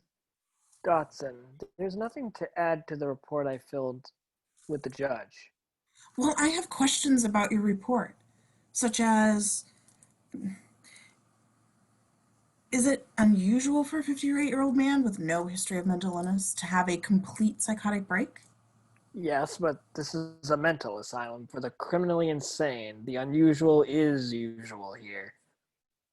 Exterior Arkham Asylum continuous. The glowing window of Crane's office. Batman crouched on the fence, adjusts mics in the ears of his cowl. Interior Crane's office continuous. But isn't it convenient for Falcone to suddenly develop these symptoms when he's about to be There's indicted? nothing convenient about his symptoms. Miss Dotson, look, I doubt we're even supposed to be having this conversation, but off the record. Crane rises, motioning. Interior corridor, Arkham Asylum, continuous. An orderly talking to a nurse. Crane leads Rachel past. We're not talking about a few easily manufactured and eccentricities here. Yeah. Crane stops at the door, motions Rachel to look. Falcone's strapped to the bed. He stares at the door, mumbling. Scarecrow.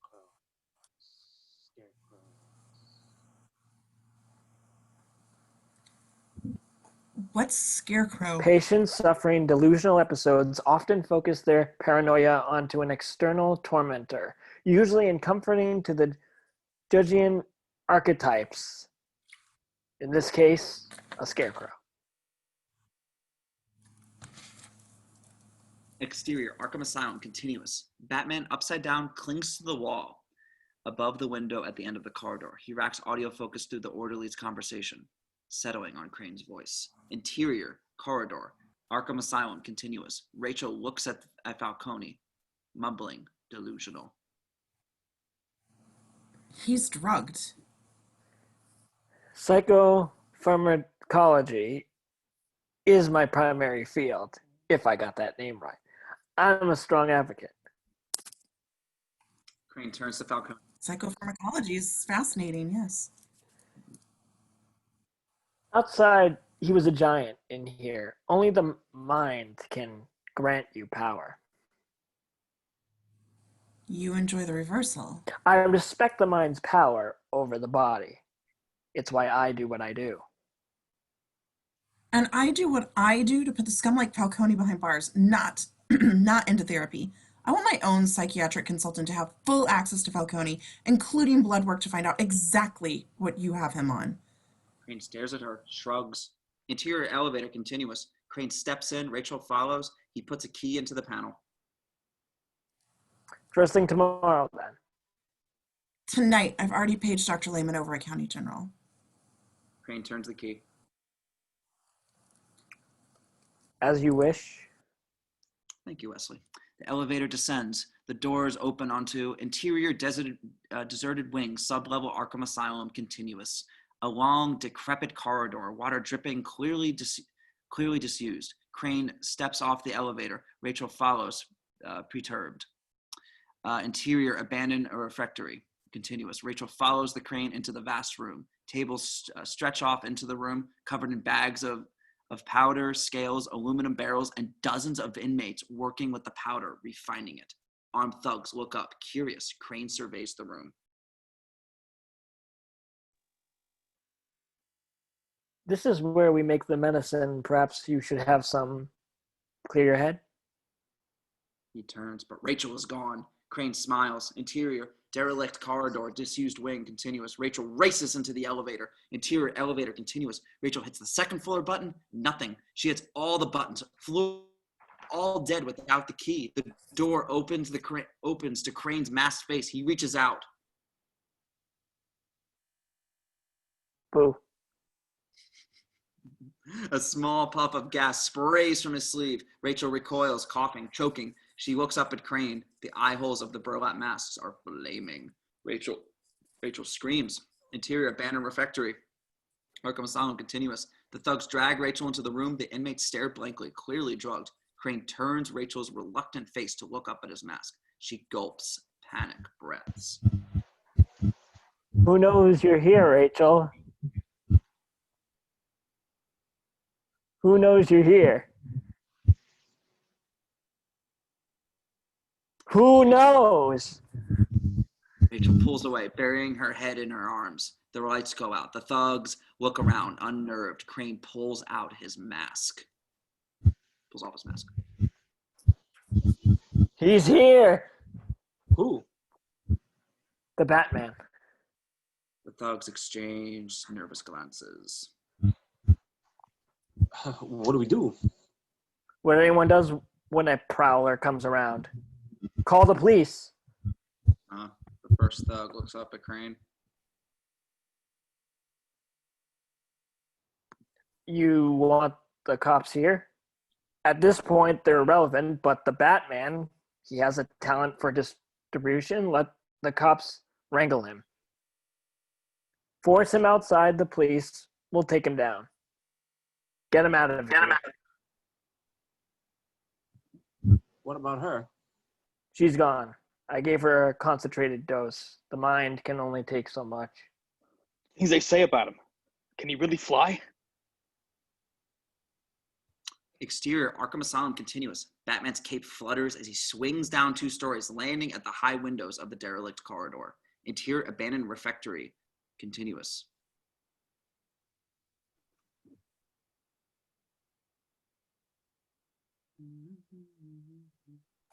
I heard he could disappear. Crane backs into the shadows, smiling at the third thug. We'll find out, won't we? The thugs move either side of the door. Glass smashes across the room. A shadow drops into the high window. Rachel screams. The 2 thugs advance through the darkness. Second thug is grabbed from above, pulled up, screaming into the blackness of the rafters. The first thug peers into the darkness, gun aimed. A shadow descends, shouting. First thug fires. The shadow crumbles onto him. It is the second thug. The first thug rolls the body off, scrambles to his feet. Batman strikes him from behind, knocking him unconscious. Sirens outside close. Batman looks at Rachel. Crane bursts from the shadows, arm high, aimed at Batman's face. Batman grabs his arms, ducking away from the puff of gas from Crane's sleeve. Batman spins Crane, ripping off his mask, wrenches his arm around to his own face, rips Crane's jacket open, and pulls out the bladder full of toxin. Doctor. Crane's eyes go wide as Batman squeezes the bladder, and a choking sound of dust sprays into Crane's face. Crane falls to the ground, choking. Batman turns him over, pulls his face up to meet his. Who are you working for? Crane's eyes are wide with terror. Batman is a death's head, black eyes, fangs. Raz Batman reacts, pulls Crane tighter. Rachel is dead, Crane. Who are you really working for? Crane. But Crane just stares at him, eyes glazing, mind flying images cascading through his fevered brain. Crane just smiles. Dr. Crane isn't here right now, but if you'd like to make an appointment. Sirens outside. Batman turns to Rachel. Through her eyes, Batman is a towering, horned, winged demon. Rachel lashes out at the demon with all her might. Batman applies a grip to her neck that renders her unconscious. Jesus. Batman, put down your weapons and surrender. You are surrounded. Batman rises, carrying Rachel. Exterior, Arkham Asylum, continuous. Police cars surround the buildings. Cops have guns drawn, waiting. Staff emerges, blinking from the darkened asylum. Flash and Gordon arrive. Flash shouts at the uniforms. What are you waiting for? Back up. Back up? Flash gestures at a dozen police cars outside the building. The Batman's in here. SWAT's on the way, but if you want to go now, I'm right behind you, sir. Flash turns to Gordon, shrugs. SWAT's on the way. Gordon shakes his head, approaches the front doors. Interior derelict corridor, disused wing, continuous. Batman carries Rachel, cloak bellowing in his wake. Interior lobby, Arkham Asylum, continuous. Gordon moves through the dark, gun drawn, eyes flicking to terrified nurses who make their way to the front door. Exterior, Arkham Asylum, continuous. SWAT officers pour out of the vans, race up to the front steps. Interior corridor, Arkham Asylum, continuous. Gordon tries the elevator. It is dead. He enters the stairs. Interior lobby, Arkham Asylum, continuous. The SWAT team bursts in, flashlights on rifles scan the darkness. Interior stairwell, Arkham Asylum, continuous. Gordon locks down the stairwell. The way down to the disused wing is fenced off. He heads up and is grabbed and swung out into the stairwell. Batman holds him as they rocket upwards. What? Batman covers Gordon's mouth. Down below, the door smashes open. SWAT team lights cross the darkened stairwell. Batman pulls Gordon into the rafters. Gordon turns, furious, sees Rachel lying in a storage space / open attic, twitching. What's happening? Poisoned her with his toxin. The third man at the docks. Let me take her down to the medics. They can't help her.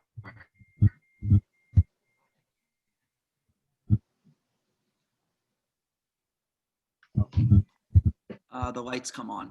Bleaching the stairwell, Batman, Rachel, and Gordon are in the shadow of the attic. Batman reaches down to his boot, presses a switch in the heel, producing a barely audible high-frequency whine. I need to get her the antidote before the damage becomes permanent. How long does she have? How long does she have? Not long. Exterior, Arkham Asylum, continuous. A strange squealing sound rises. Flash looks around, curious. A dark cloud crosses the moon. Not a regular cloud. Interior, stairwell, Arkham Asylum, continuous.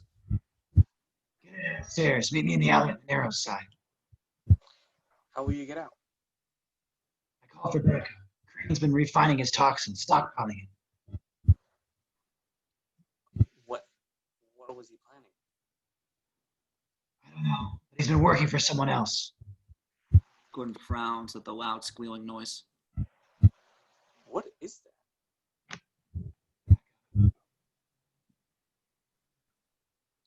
What is that? It's backup.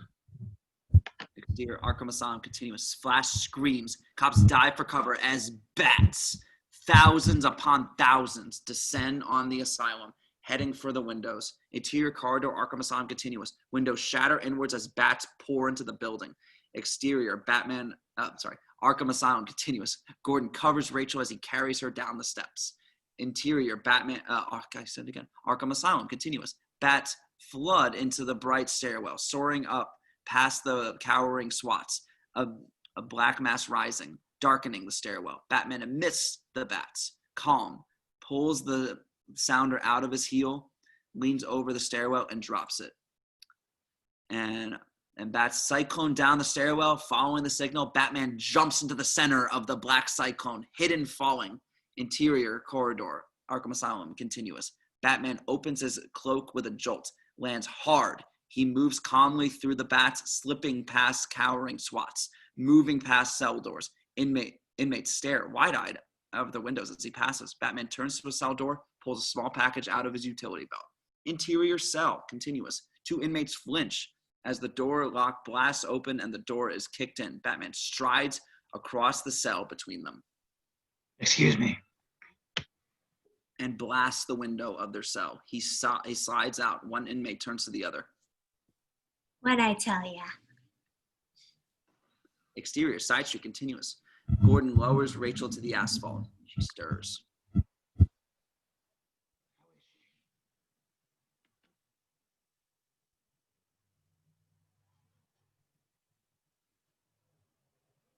Batman. How is she?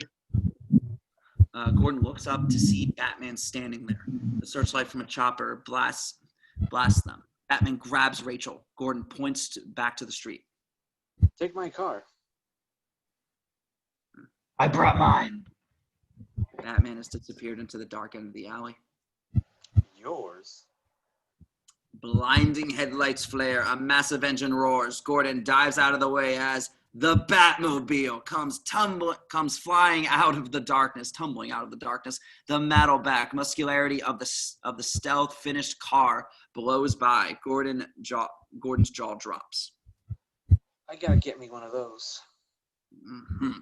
Interior Batmobile continuous. Batman drives. Rachel coming to, hangs on, terrified. A cop car pulls across the alley. Batman hits the accelerator.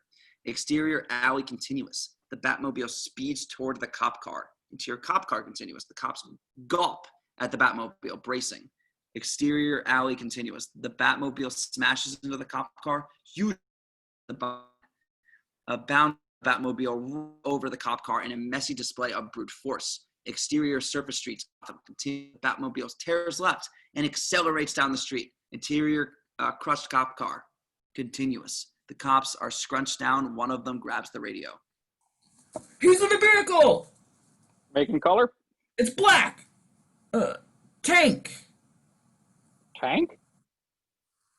Exterior surface streets. Gotham continuous. The Batmobile weaves around the traffic, dodging freeway supports. Interior Batmobile continuous. Rachel braces against the dash, breathing fast, staring at the road ahead. Through her eyes, speed, pure visceral sensation, lights streaking, columns flashing past at unthinkable velocity. Even poison. Stay calm.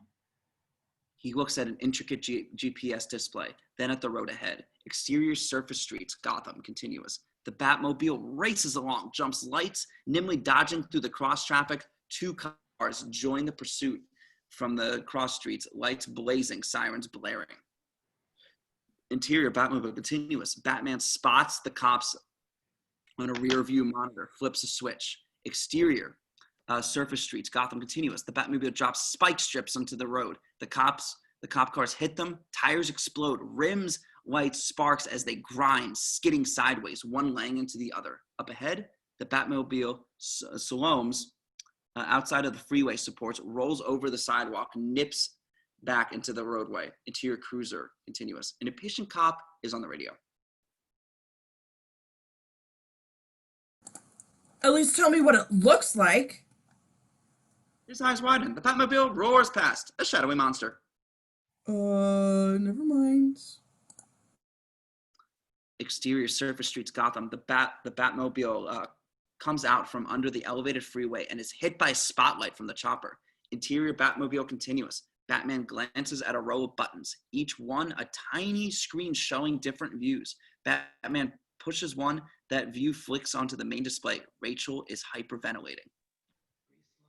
Close your eyes. She does so for an instant. That's worse! Interior streets, Gotham continuous. 3 cop cars pull across the intersection in a roadblock. Interior Batmobile continuous. Batman spots the roadblock in front, touches the GPS screen. The map becomes 3-dimensional. Heights of a building, lights of streets.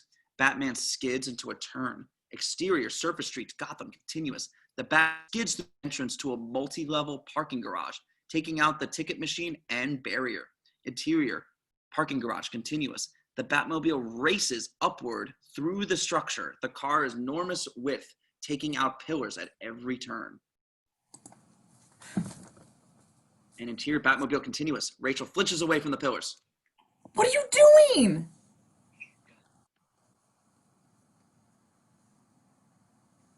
Shortcuts? Interior parking garage continuous. Cop car smashed into the down pillars in the Batmobile's wake. Exterior roof, parking garage continuous. The Batmobile roars out into the top level and is lit up by the chopper.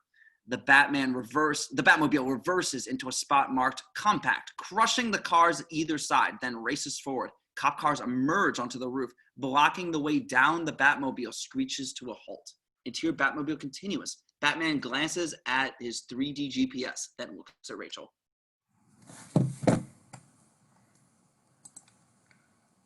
Turn off your engine! She recoils, terrified by his mask, clawing at her harness. Batman puts his gloved hand on her frantic arms. Trust me. Batman slides into the front driving position, body prone as if riding a motorcycle, and head into the glass pod between the front wheels. He hits a button. Exterior roof parking garage continuous. Cannons emerge from the nose of the Batmobile, blasting the far wall. The massive jet engine at the back ignites, its mouth adjusting. Flaps on the front and rear of the car flare out like a python spreading its neck. The cops stare. The Batmobile rockets forward, heading for the gap in the far wall, accelerating. Interior Batmobile continuous. Rachel screams. Batman hits another button. Exterior roof parking garage continuous. An inverted spoiler jams into the airstream at the front of the car, bumping it in just off the ground. A rampless jump. Exterior rooftop continuous. The Batman jumps off the parking garage, soaring over the 30-foot gap to land heavily on a neighboring flat roof. The cops stare at one another, open-mouthed. Interior Batmobile continuous. Batman yanks the steering left, hits the boost. Exterior rooftops continuous. The Batmobile turns, rockets for the edge of the roof, shoots over the gap to the next roof, chopper in pursuit. Interior Batmobile continuous. Batman checks his 3D GPS, rockets forward, aims at the next roof, a pitched chateau-style tile roof. Exterior streets below continuous. Cop cars shoot along, paralleling the rooftop chase from below. The chopper swoops low over the buildings, a glimpse of the Batmobile as it leaps across the next building.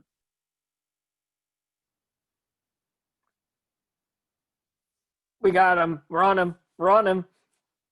Exterior rooftops continuous. The Batmobile lands on the pitched roof, racing along at a precarious angle, tiles sliding off the roof in its wake. Interior Batmobile continuous. Batman forwarding slung position is balanced. He is the only vertical element in the angled car. Exterior rooftops continuous. Chased by the low-flying chopper, the Batmobile swerves up over the gables, roof crumbling in its wake, racing for the end of the roof, which parallels an elevated freeway. The Batmobile rockets forward, jumps the last gable, drops onto the elevated freeway, traffic swerving to avoid it. Exterior surface streets continuous. Cop cars see the Batmobile disappear onto the freeway above. Damn it!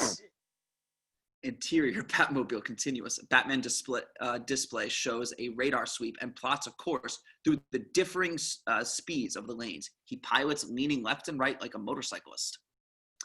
Exterior freeway continuous. The Batmobile swerves. The chopper's light stays trained. Traffic gets heavier. Cop cars are closing in from behind.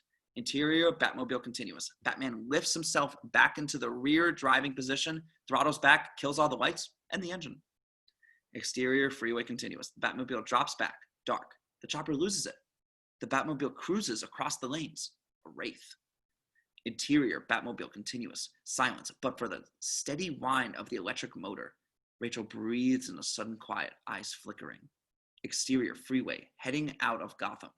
Continuous. The Batmobile slices across the lanes, a shadow only visible breaking the glare of the other car's headlights. The cop cars pull forward, driving parallel, an empty lane between them. Interior Batmobile continuous. Rachel stares at Batman in the intimate quiet. Her eyes are glaring. Her breathing is shallow.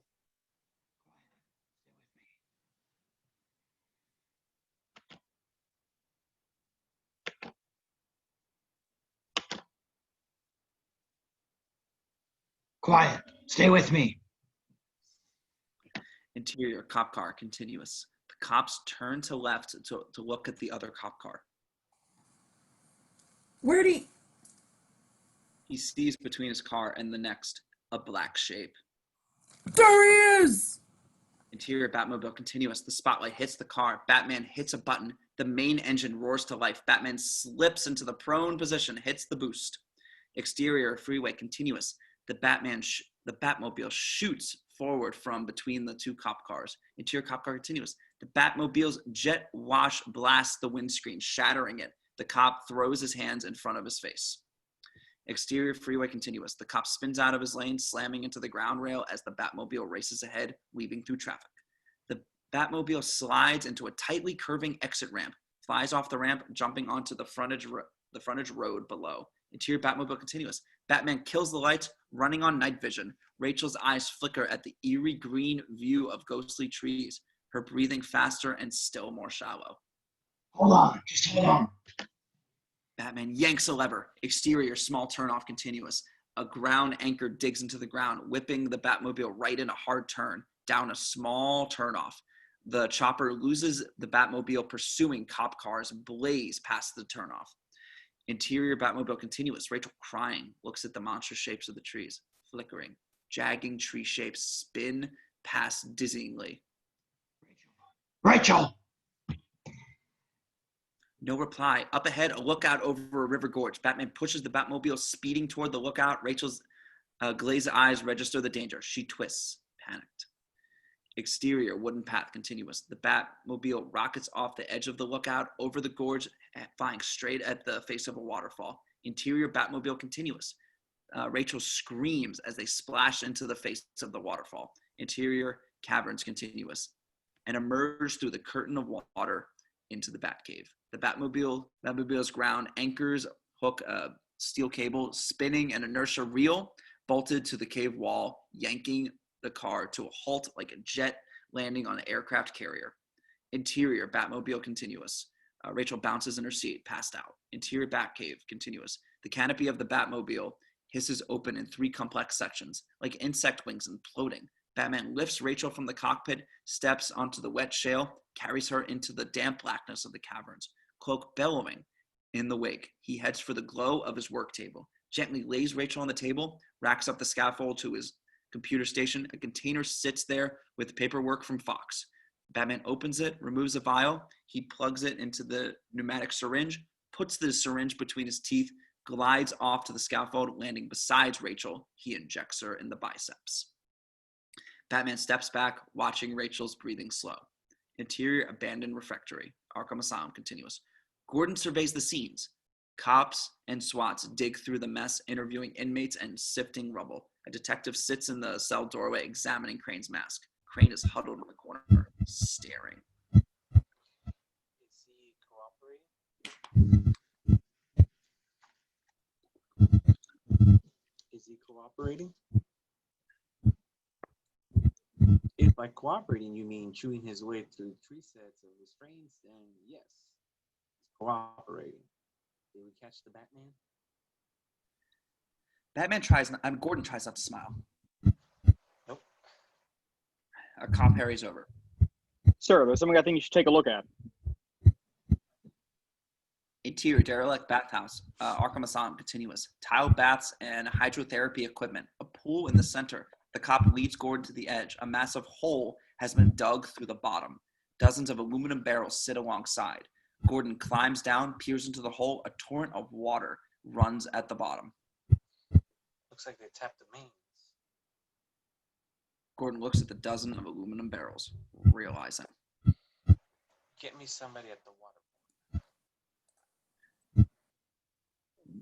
Interior Batcave later. Rachel's eyes flicker open to the cavernous, damp darkness. She sees bats. She's bats banging high above. Closes her eyes again. Oh my God. How do you feel? His voice echoes as if it's spoken from all shadows at once. Where are we? Nothing. Why did you bring me here? If I hadn't, your mind would now be lost. You were poisoned. Rachel thinks, concentrating, remembering.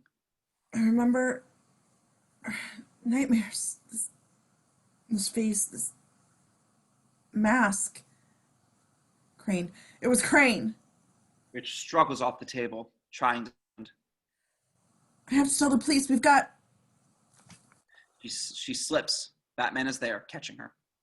Rest.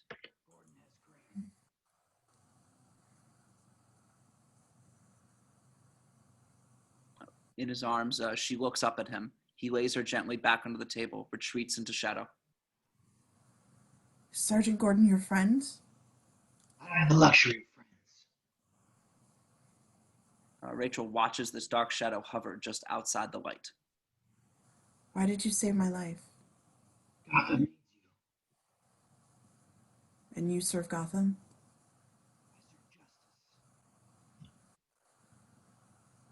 And you Rachel serve stares. Gotham? I serve justice. Rachel stares at the solitary shadow, fascinated, pitying. Perhaps you do.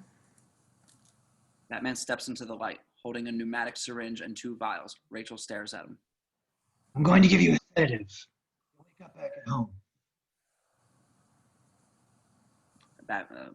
Batman holds up 2 vials. And when you do, give these to Gordon and Gordon alone. Trust no one. What are they? The antidote. One for Gordon to inoculate himself, the other to start mass production. Batman hands Rachel the vials. She looks at him, curious. Crane was just a pawn. He was working for someone else. Ghul. Something Al Ghul. Ra's al Ghul. It's not him. He's dead. How do you know? I watched him die. Batman approaches with the syringe.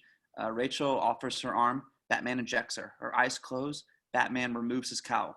Wayne stands above the standing Rachel, stares at her for an inexpressibly lonely moment. Interior bathhouse, Arkham Asylum continuous. Gordon is on the phone. Someone's been dumping dangerous containment into the supply from this location for days, maybe weeks.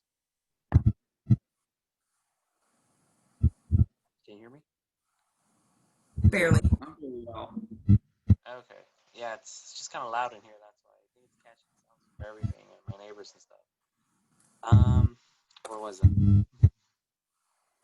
Let's see. Someone's been dumping a dangerous containment into the supply from this location for days, maybe weeks. Interior control room, waterboard continuous. 2 technicians sit there. One on the phone to Gordon. A large screen in front of them maps the water supply of Gotham.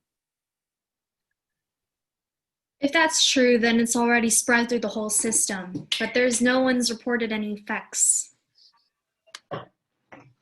Interior bathhouse, Arkham Asylum continuous. Gordon looks around, thinking, frustrated.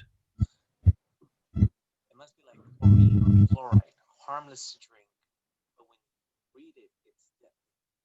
Look, wake your boss. See if there's any way to flush out the system.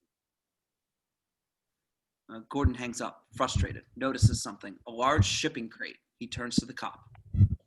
Open that up. Interior study, Wayne Manor, evening. Wayne emerges from the bookcase. The noise of a party outside the door. Alfred is there waiting, dinner jacket over his arm. Wayne grabs the shirt, dressing hastily. Rachel's sedated. You can take her home. Very good, sir. Is Fox still here? Tell your staff to stop serving drinks and move everybody on after the cake. Alfred nods. Wayne moves to the door. Alfred stops him, hands him a towel, gesturing at his face. Wayne is still wearing black makeup under his eyes. Finally. Interior, main hall, Wayne Manor, main hall, Wayne Manor, continuous. Hundreds of guests, music, tables groaning with food. There he is! Guests look up. Wayne wades into a throng, grinning and glad handing. The band strikes up with "Happy Birthday." Wayne spots Fox at the buffet. Exterior side entrance, Wayne Manor continuous. As sounds from the party drift over, Alfred gently arranges the unconscious Rachel on the rear seat of the car. He frowns at Rachel's legs, gets stuck. He looks up to see a party guest, cigarette in hand, staring curious. Little worse for the wear, I'm afraid. Alfred yanks Wayne's golf clubs, gold clubs to one side. Well, that's what those were. Rachel settles. Interior main hall, Wayne Manor, continuous. Guests are leaving. Wayne works the room, charming but distracted, headed to Fox. Any word on that item? Fox nods, glances around, leads in, conspiratorial. A contact in heavy weapons tipped me off. Some microwave emitter. Vaporizes water. Wayne thinks. Could you sue it to put a biological agent into the air? Sure, if the water supply were poisoned before you vaporized it. Wayne takes this in, grave, nods at Fox. Happy birthday, Bruce. Wayne turns to Earl. Mr. Earl, good of you to come.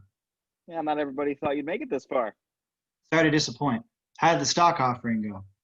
Very well. The price soared. Who was buying? A variety of funds and brokerages. It's all a bit technical. The key thing is our company's future is secure. Wayne nods, gestures to Fox. Have you met Lucius Fox? Of course. Lucius, how are you? Fox is showing me the ropes on applied sciences. He's a great untapped resource at our company, aren't you, Mr. Fox? Fox shoots Wayne a look, but Wayne winks and moves off. He's a good kid. Fox, forget about kissing Wayne's ass and get back in. Look, I'm merging applied sciences with central archiving, and you're at the top of the early retirement list. Didn't you get the memo?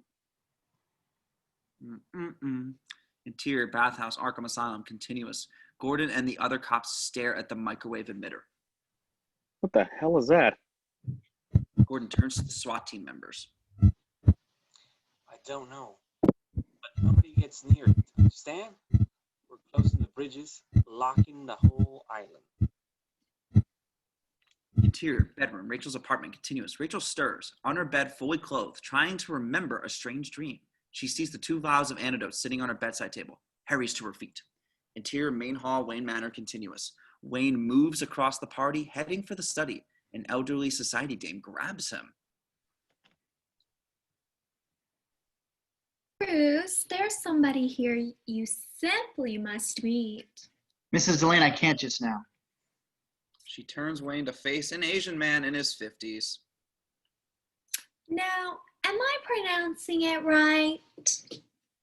In the Asian man's buttonhole is a double-bloomed blue poppy. Mr. Alghoul. The Asian man nods. Wayne stares at him. You're not Ra's al Ghul. He's dead. The society dame laughs nervously, confused. But is Ra's al Ghul immortal? Wayne turns, standing there smiling. Ducard. Are his methods supernatural?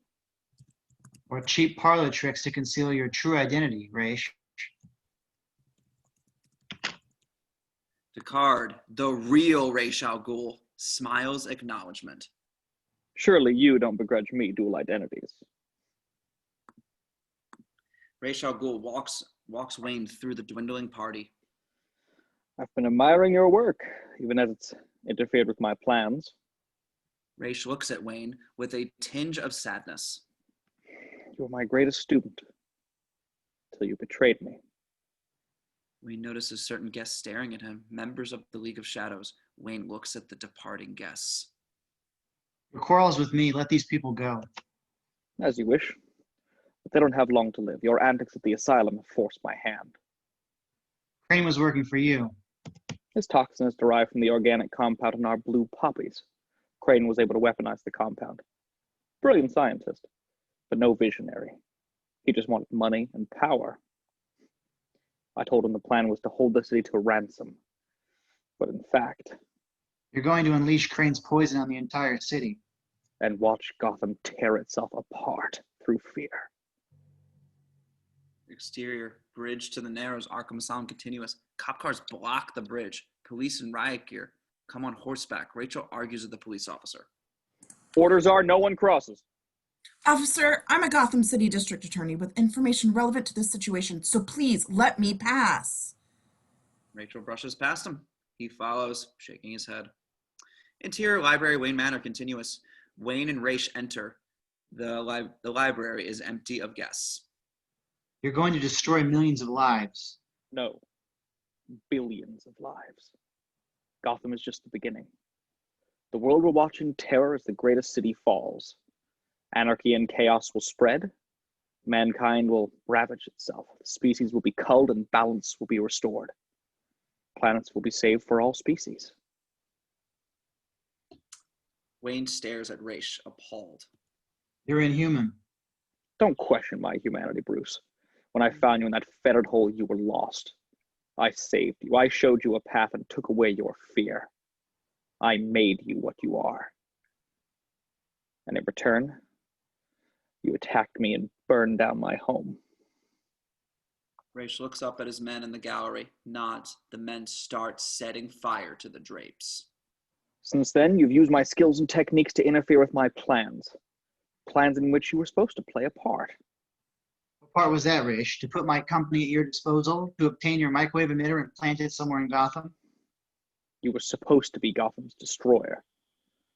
Instead, you became her only protector. You underestimate Gotham.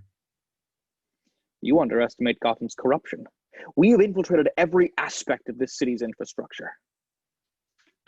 Interior bathhouse, Arkham Asylum, continuous. 4 SWATs are guarding the emitter. One of them checks his watch, gives a signal to the second SWAT, who nods and starts priming the machine. The third SWAT turns. Hey, what the hell are you? Foot! The 4th SWAT has shot him with a silenced pistol. Moving with military precision, the 3 ninja/SWATs done gas mask place explosive charges along the wall. Interior, monorail station, continuous. The train driver checks his watch, hits the intercom. This train is no longer in service. Ah! Passengers groan, get to their feet. Interior library, Wayne Manor, continuous. The flames are rising, smoke gathering at the ceiling. Gotham is helpless without you. That's why I'm here. Kill me? Ra's al Ghul looks at Wayne, emotional. To bring you back to us, Bruce. The world will need great men like you. To take power. This is not about power. This is about saving the planet before man destroys it with his greed and his pollution with his weaponry. Raish holds out his hand. A ninja throws him a sword. He hands it to Wayne, placing the point at his own throat. You still doubt me? Apply a few pounds of pressure. Buy your precious city a reprieve. Raish looks into Wayne's eyes with absolute conviction. Kill me. Then you'll understand how simple it is to do what's necessary. Wayne holds the sword at Raish's throat, thinking. Raish stares at Wayne with absolute conviction again. I will not take life. I will not be a part of this. But you already are. You've given Gotham a potent symbol of fear. I frighten criminals. You frighten everybody. A giant vengeful bat? What better apocalyptic symbol to haunt Gotham's dreams as panic takes hold? Wayne stares at Ra's al Ghul, pulls the sword away from his throat. Ra's al Ghul looks at him, contemptuous, pulls at the handle of his cane, producing a sword. Then die with Gotham. Ra's strikes Wayne's sword from his throat, lays into him, sword in one hand, cane sheath in the other. Exterior, Arkham Asylum, continuous. Gordon turns. Rachel is there. He nods.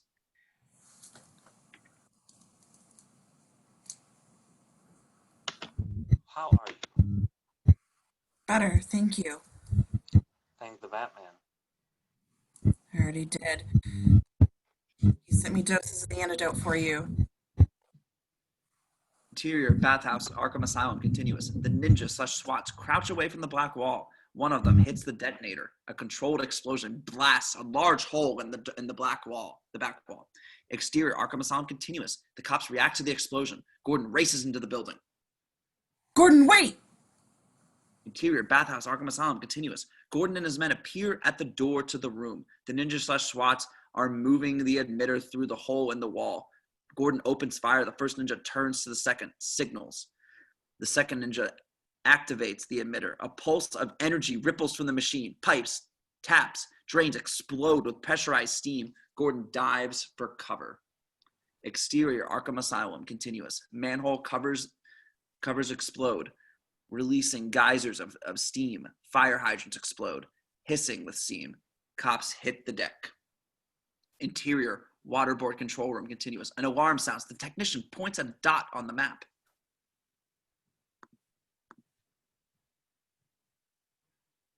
What's that? Some kind of pressure under the Narrows, like the water's boiling. Do the valves hold? Yeah, it's contained. For now. Exterior, bridge to Arkham Narrows continuous. Cops stare at the cloud of fog rising from the island. Interior, library, Wayne Manor continuous. Race throws himself at Wayne with ferocity and skill. Wayne parries, thrusts. Waves of flame roll across the high ceiling as the great room approaches flashover point. Wayne presses Race's back under the gallery. Race thrusts off balance. Wayne dodges. Race goes down. Wayne holds his sword at Race's throat. Perhaps you taught me too well. Race looks up at Wayne with a sly smile. Or perhaps you'll never learn. A section of the burning gallery drops onto Wayne. To mind your surroundings as well as your opponent. Race rises. Looks down at Wayne, unconscious, pinned under the burning timbers. Firelight flickers on Race's face as he sheathes his sword/cane. Rest easy, friend. Race turns, walks out of the flaming library. Exterior, front door, Wayne Manor continuous. Race walks out of the burning building, motions to a ninja. No one comes out. Make sure. He walks toward a waiting helicopter. Another ninja follows. Is everything ready? They created a smoke screen in the Narrows. They created a smoke screen. I'm the ninja too. Oh.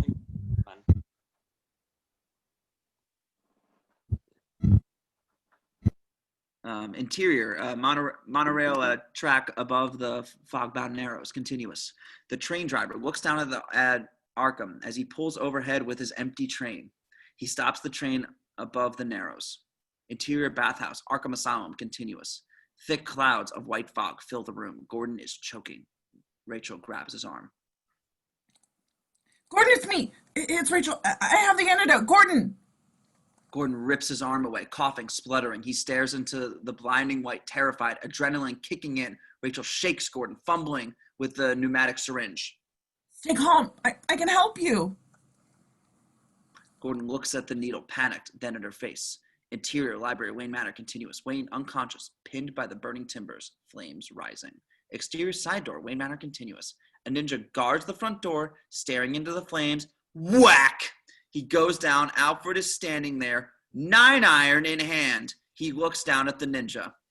I sincerely hope you're not from the fire department. Alfred rushes into the burning house.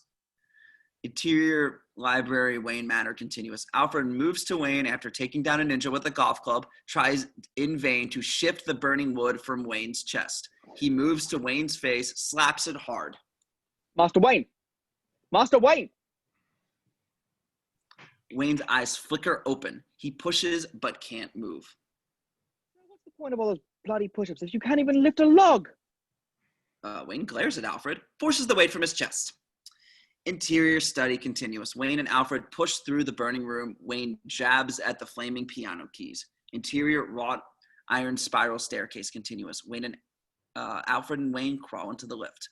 Exterior Wayne Manor continuous. The burning house collapses. Goodbye, Wayne Manor. Interior wrought iron spiral staircase continuous. Smoke and flame explodes to the passage. Alfred yanks the lever, dropping them out of the heat. They speed on down. Interior Batcave continuous. Landing hard, smoldering. Wayne stares up at the spiral. High above, sparks the firelight. The crash of collapsing timbers echoes down and Wayne Manor dies. Tears form in Wayne's eyes. What have I done, Alfred? Everything my family, everything my father and his father built. Alfred struggles to pull himself to a standing position. Wayne legacy is more than bricks and mortar, sir. Wayne stares up at the glowing shaft, lost in his despair. I thought I could help Gotham, but I failed. Alfred makes a futile show of dusting down his jacket. Why do we fall, sir? Wayne looks at Alfred's bruised, smudged, yet dignified face. So that we might learn to pick ourselves up. Wayne looks up at his old friend. Still haven't given up on me. Alfred offers him a trembling hand.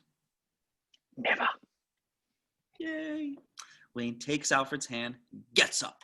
Exterior, the fog-bound, narrows, continuous. Ninjas and gas masks move the emitter into the position under the monorail train.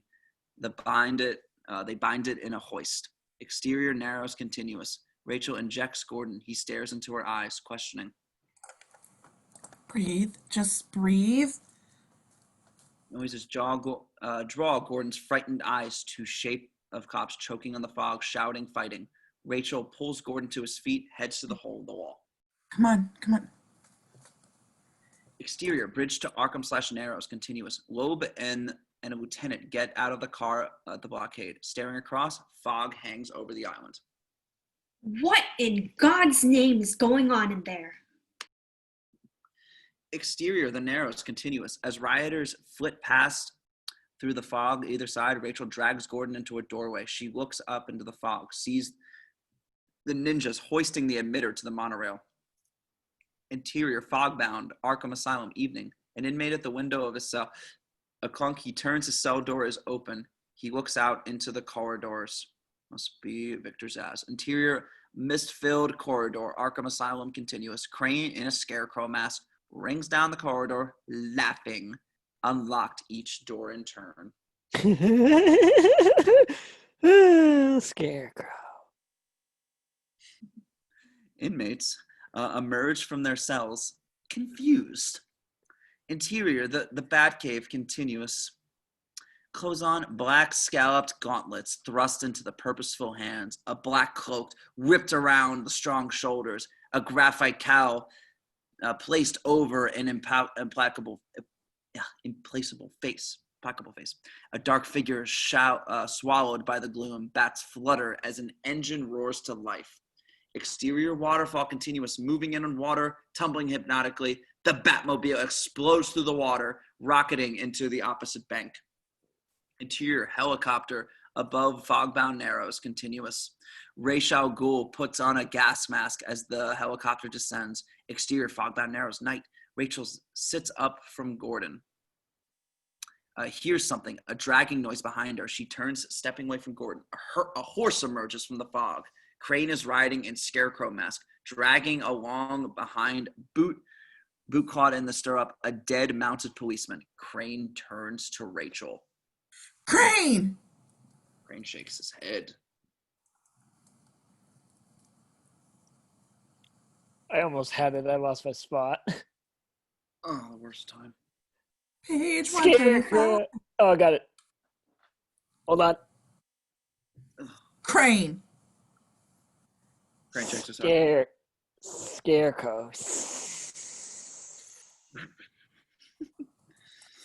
Exterior, bridge to Arkham Narrows, continuous. Loeb with the lieutenant watching the fog hang over the island. They head a massive engine, turned blinded by headlights. The Batmobile races at the cordon, shoots over the cars, flipping the roofs. Cops diving out of the way. Exterior, alley, fog-bound Narrows, continuous. The too-wide Batmobile rips metal sheets and drywall from both sides of the tiny alley. Rioting inhabitants run screaming. The Batmobile is heading for a dead end. Exterior, courtyard, fog-bound Narrows, continuous. Crane gallops toward Rachel and Gordon and stops. Rioters emerge from them. He rears up to stamp Rachel and Gordon. Rachel fires her taser, plugging Crane in the face. He jerks, spasm. The horse bolts, dragging him on into the fog while still taken down by a taser. Rachel watches him disappear, then sees the lunatics closing in on all sides. The Batmobile smashes through the wall. Lunatics closing in on all sides. The Batmobile opens. Batman emerges, runs to Rachel.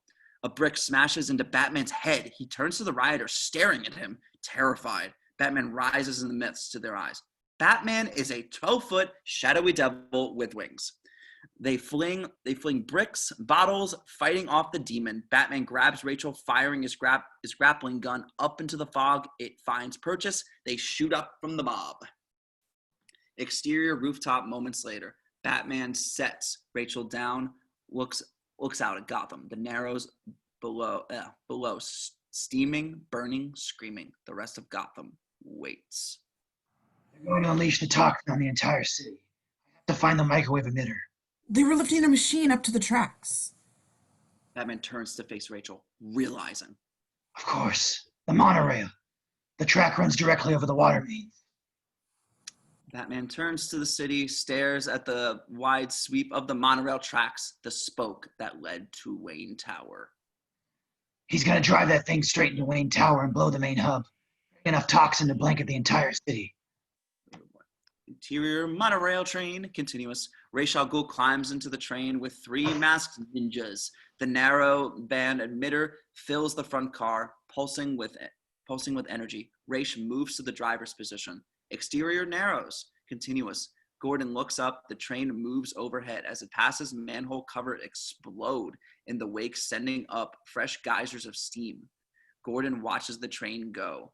Starts running. Interior control room, waterboard, continuous.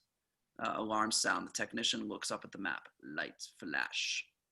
What's that? The pressure's increasing and it's moving. Exterior rooftop, continuous. Batman stands at the edge, looks at the impossible drop to the moving monorail train. Wait! Batman turns. Rachel stares at his eyes, and the black cowl reaches up to his face. You could die. At least tell me your name. Batman turns, looks back at her.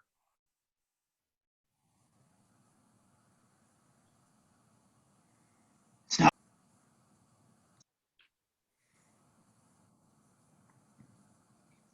who I am underneath, but what I do that defines me. Rachel steps forward, recognizing her own words, realizing. Bruce? But he has already fallen. Exterior over Gotham, continuous. Batman free falls, cloak flapping, sliding his gloves into the activating pockets. The cloak goes rigid, smashing the wind like a parachute. Batman arms control his cloak, not simply arresting his fall, but gliding gracefully like a hand glider. Yeah. He eyes the moving train and noses down, accelerating. Interior monorail train, continuous. Ra's pulls off his mask, watching the city speed around him. Interior sedan on the bridge to the Narrows, continuous. Flash is in the driver's seat, eating. Gordon opens the door, grabs him. What the? Flings him out into the asphalt, peels out. Exterior Gotham, continuous. Batman streaks down, cutting through the steam geysers, shooting up at the train's wake. The train speeds through a station. Batman banks sharply around the building. Interior control room, waterboard, continuous. The technician stares at the map, blinking lights, each closer and closer to Wayne Tower. Pressure is building at the hub. Open all the runoff valves. They're already blown. Technician, worried, looks at the pressure gauge. The needle is moving steadily higher toward the red zone. Exterior, monorail train, continuous. The track ahead passes into the office building. Batman noses down, trying to get down on the train before it reaches the building. Batman gets over the back of the train. It's at the mouth of the tunnel. He collapses his cloak, drops onto the train just as it blasts into the building. Interior train, continuous. Ra's hears a thump. He nods at his ninjas. They move into the rear car, cocking machine guns. Ninjas already have guns. Exterior train, continuous. Batman lies on the roof. The train speeds through the canyons of downtown Gotham. Bullets tear through the roof. Several hit Batman, jolting him loose, spinning him sideways. Interior train, continuous. The ninjas see a shadow fall from the roof. One of them sticks his head to check. Nothing but fresh bullet holes. At the ninja's feet, unnoticed, a grappling hook sticks through the floor of the train. Exterior surface streets below the monorail, continuous.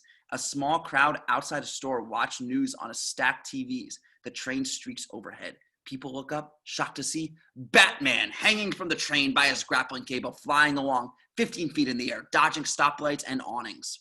The train crosses over a busy intersection. Batman flies over cars. Between tall trucks behind him in this train's wake, manhole covers explode.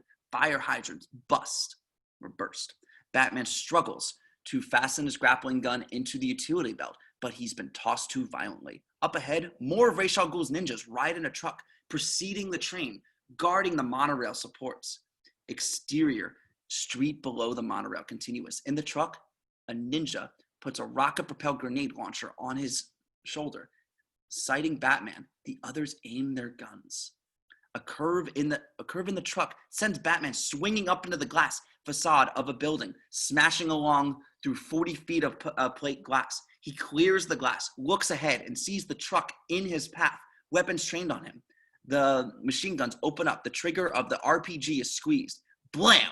With a shudder, the truck is knocked sideways by a speeding unmarked sedan. The grenade misfires into the cab. Gordon is at the wheel of an unmarked sedan. He ducks down. The truck explodes. Batman flies through the flames. On the other side, the track dead ends at another tunnel. Gordon looks up in time to see Batman latch the grappling gun into his belt, shoot up, skirting the lip of the tunnel. Interior train continuous. Batman jumps into the rear car, fires his grappling gun at the ninja's leg, and yanks him down. Ra's glances back from the front car, but can't see clearly. Batman downs a ninja with an elbow to the head, leaps for the door between cars, and the ninja in the front car locks it. Smash! Ra's turns to see Batman at the rear door, glass falling from the window, hands around the ninja's throat. You. Batman drops the ninja, leaps up out of sight. Interior control room, waterboard, continuous. Alarms! The technician watches the blinking lights move close to the hub. The pressure gauge needle tips into the red. Everybody out of the building. But We're sitting on the hub. She's gonna blow and blow big. Understand? Exterior, monorail train, continuous. Batman moves forward along the roof, cloak flapping madly behind. Wayne Tower visible up again. The train streaking dizzyingly through the tight canyons of Gotham. Ra's al Ghul climbs up onto the roof at the front of the train, standing tall before Gotham, long coat blowing around his legs. He marvels at Batman. Marvels? Took my advice about theatricality a bit literally, didn't you? He draws his sword from his cane. Batman lunges at Ra's, who swings his sword at him.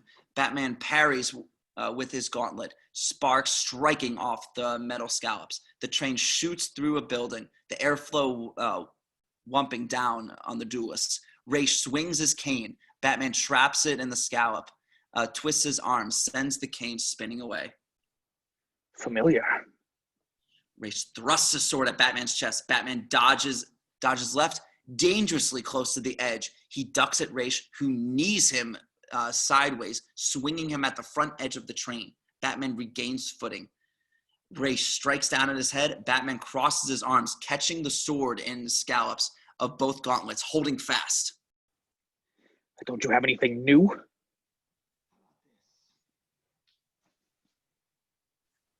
How about this? Batman yanks his arm in opposite directions, breaking Ra's al Ghul's sword in two. Guess it wasn't a Tony Hamzo's. Ra's stumbles back, losing footing, slips into the roof, sliding back toward the rear. Batman looks ahead to Wayne Tower approaching. Interior control room, waterboard, Wayne Tower, continuous. The first technician watches the pressure gauge needle slide up through the red. He closes his eyes. Exterior train continuous. Batman leans over the front of the train, fires his grappling gun into the front guide wheels, which jams, sparking, grinding. Table spools out of the grappling gun. The train shudders. What are you doing? Batman throws the grappling gun at the sparking guide wheel. Unnecessary. The guide wheel hits the grappling gun, bumps off its track. Ra's dives onto Batman, smashes him against the roof. The train lurches, scraping against the concrete guider rails. Batman rolls Ra's onto the bottom, but Ra's is choking Batman. Thumbs push deep into the flesh above Batman's neckpiece. Batman struggles uselessly against Ra's al Ghul's iron grip. Are you afraid? Ra's looks up at Batman's dying eyes. Batman's hands stop pushing against Ra's Yes, and slip down his cloak to the activating pockets. but not of you. The cloak goes rigid, catches the wind. Like pulling a ripcord, Batman yanked from Ra's al Ghul's hands into the air. Ra's screams as he rides the train off the monorail, crashing down into Wayne Plaza, digging through the shedding, marble shattering, dust clouds flying, parked cars exploding. The train has disintegrated into burning rubble just short of the entrance to Wayne Station. Interior control room, waterboard, Wayne Tower continuous. The technician opens an eye, then the other. He can start breathing again.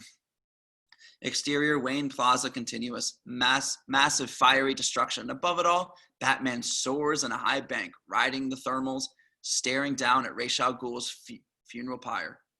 And we to solve to exterior Wayne Plaza, morning, days later. Construction crews clear the rubble. Lucius Fox in hard hat supervises. Earl approaches, livid. Fox spots him. This is a hard hat area. What are you doing here, Fox? I seem to remember firing you. Might be something to do with my new job of Wayne Industries. Didn't you get the memo? Earl stares at Fox hard. Whose authority? Fox points at Wayne's Rolls Royce idling nearby. Earl strides toward it. Fox quietly smiles, turns to his work. Interior rolls continuous. Earl is banging on the window. Wayne rolls it down. You think you have authority to decide who runs this company, Bruce? It is my company, Not anymore. Wayne Industries went public a week ago. and I bought most of the shares, a controlling interest, in fact, through various charitable foundations, trusts, and so forth. Alfred is smiling in the front seat. And look, it's all a bit technical, but the important thing is my company's future is secure. Earl is speechless. Wayne smiles. The rolls pulls away. Earl should have read the memo. Exterior ground, smoking ruins of Wayne Manor. Day. Workers sift through the smoking ruins, supervised by Alfred. Interior orangery, continuous. Soot-stained glass crunches underfoot as Rachel picks her way through the smoking remnants of the greenhouse. Exterior, disused kitchen garden, continuous. Rachel finds Wayne hammering a board across the disused well. He looks up at her. She approaches. He turns to the well. You remember the day I fell? Of course. Wayne looks down at the black gap yet to be covered. As I lay there, I knew. I could sense it. What? That things would never be the same. What did you find down there? Childhood's end. Wayne places the board over the gap, closing the well. Exterior, smoking ruins of Wayne Manor moments later. Wayne walks Rachel past the ruins. The day you left Gotham, the day Chill was murdered, I said terrible things. True things. You made me see that justice is about more than my own pain and anger. Well, you proved me wrong. About what? Your father would be proud of you, just as I am. Wayne looks at her, emotion rising.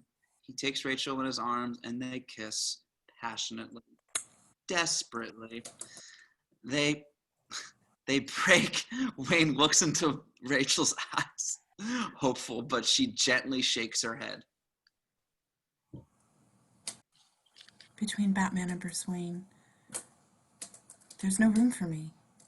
Rachel, this life I chose, I can give it up. Rachel reaches up to his face with her hand. You didn't choose the life, Bruce. It was thrust upon you, the way greatness often is. You're given the city hope, or you've given the city hope. Now she's depending on you. We all are. Wayne looks at her, taking. He nods. Goodbye, Bruce. Turns, points at the ruins. What will you do? Wayne looks at her, glorious purpose in his eyes. I'm going to rebuild it just the way it was.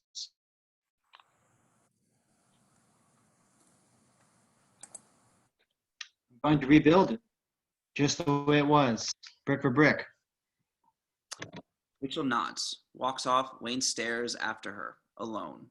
But Alfred is at Wayne's shoulder, watching his gaze. Just the way it was, sir? Yes, Wayne why? turns side by side toward the smoking ruins. Well, I thought we might make some improvements by making improvements to the foundation. In the southeast corner? Precisely, sir. To solve to the irregular shadow of a bat symbol cast up into the turbulent clouds, and we are exterior roof police station, night. Gordon sips coffee from a styrofoam cup. Beside him, an upturned spotlight with a metal stencil bolted to it, a dark fluttering, and Batman is standing on the other side of the spotlight. He reaches out, taps the stencil. Nice. Couldn't find any mop boxes to strap on the body.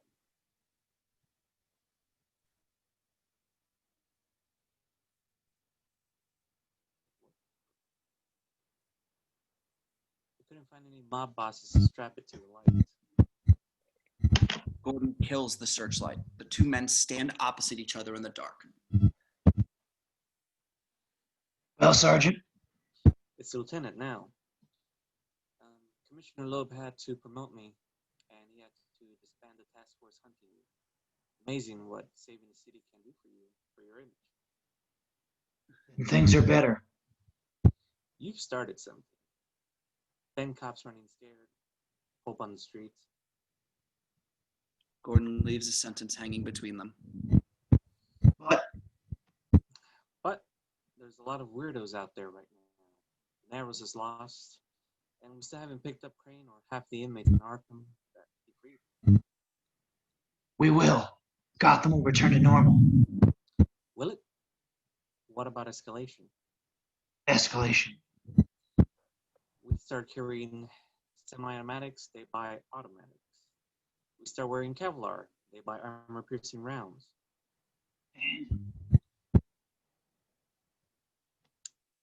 Gordon leans closer to Batman, points at him. And you're wearing a mask and jumping off rooftops.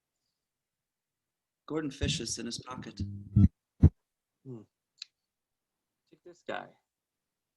He pulls out a clear plastic evidence bag. Let's see. Got a taste for the theatrics, like you. Gordon hands Batman the bag.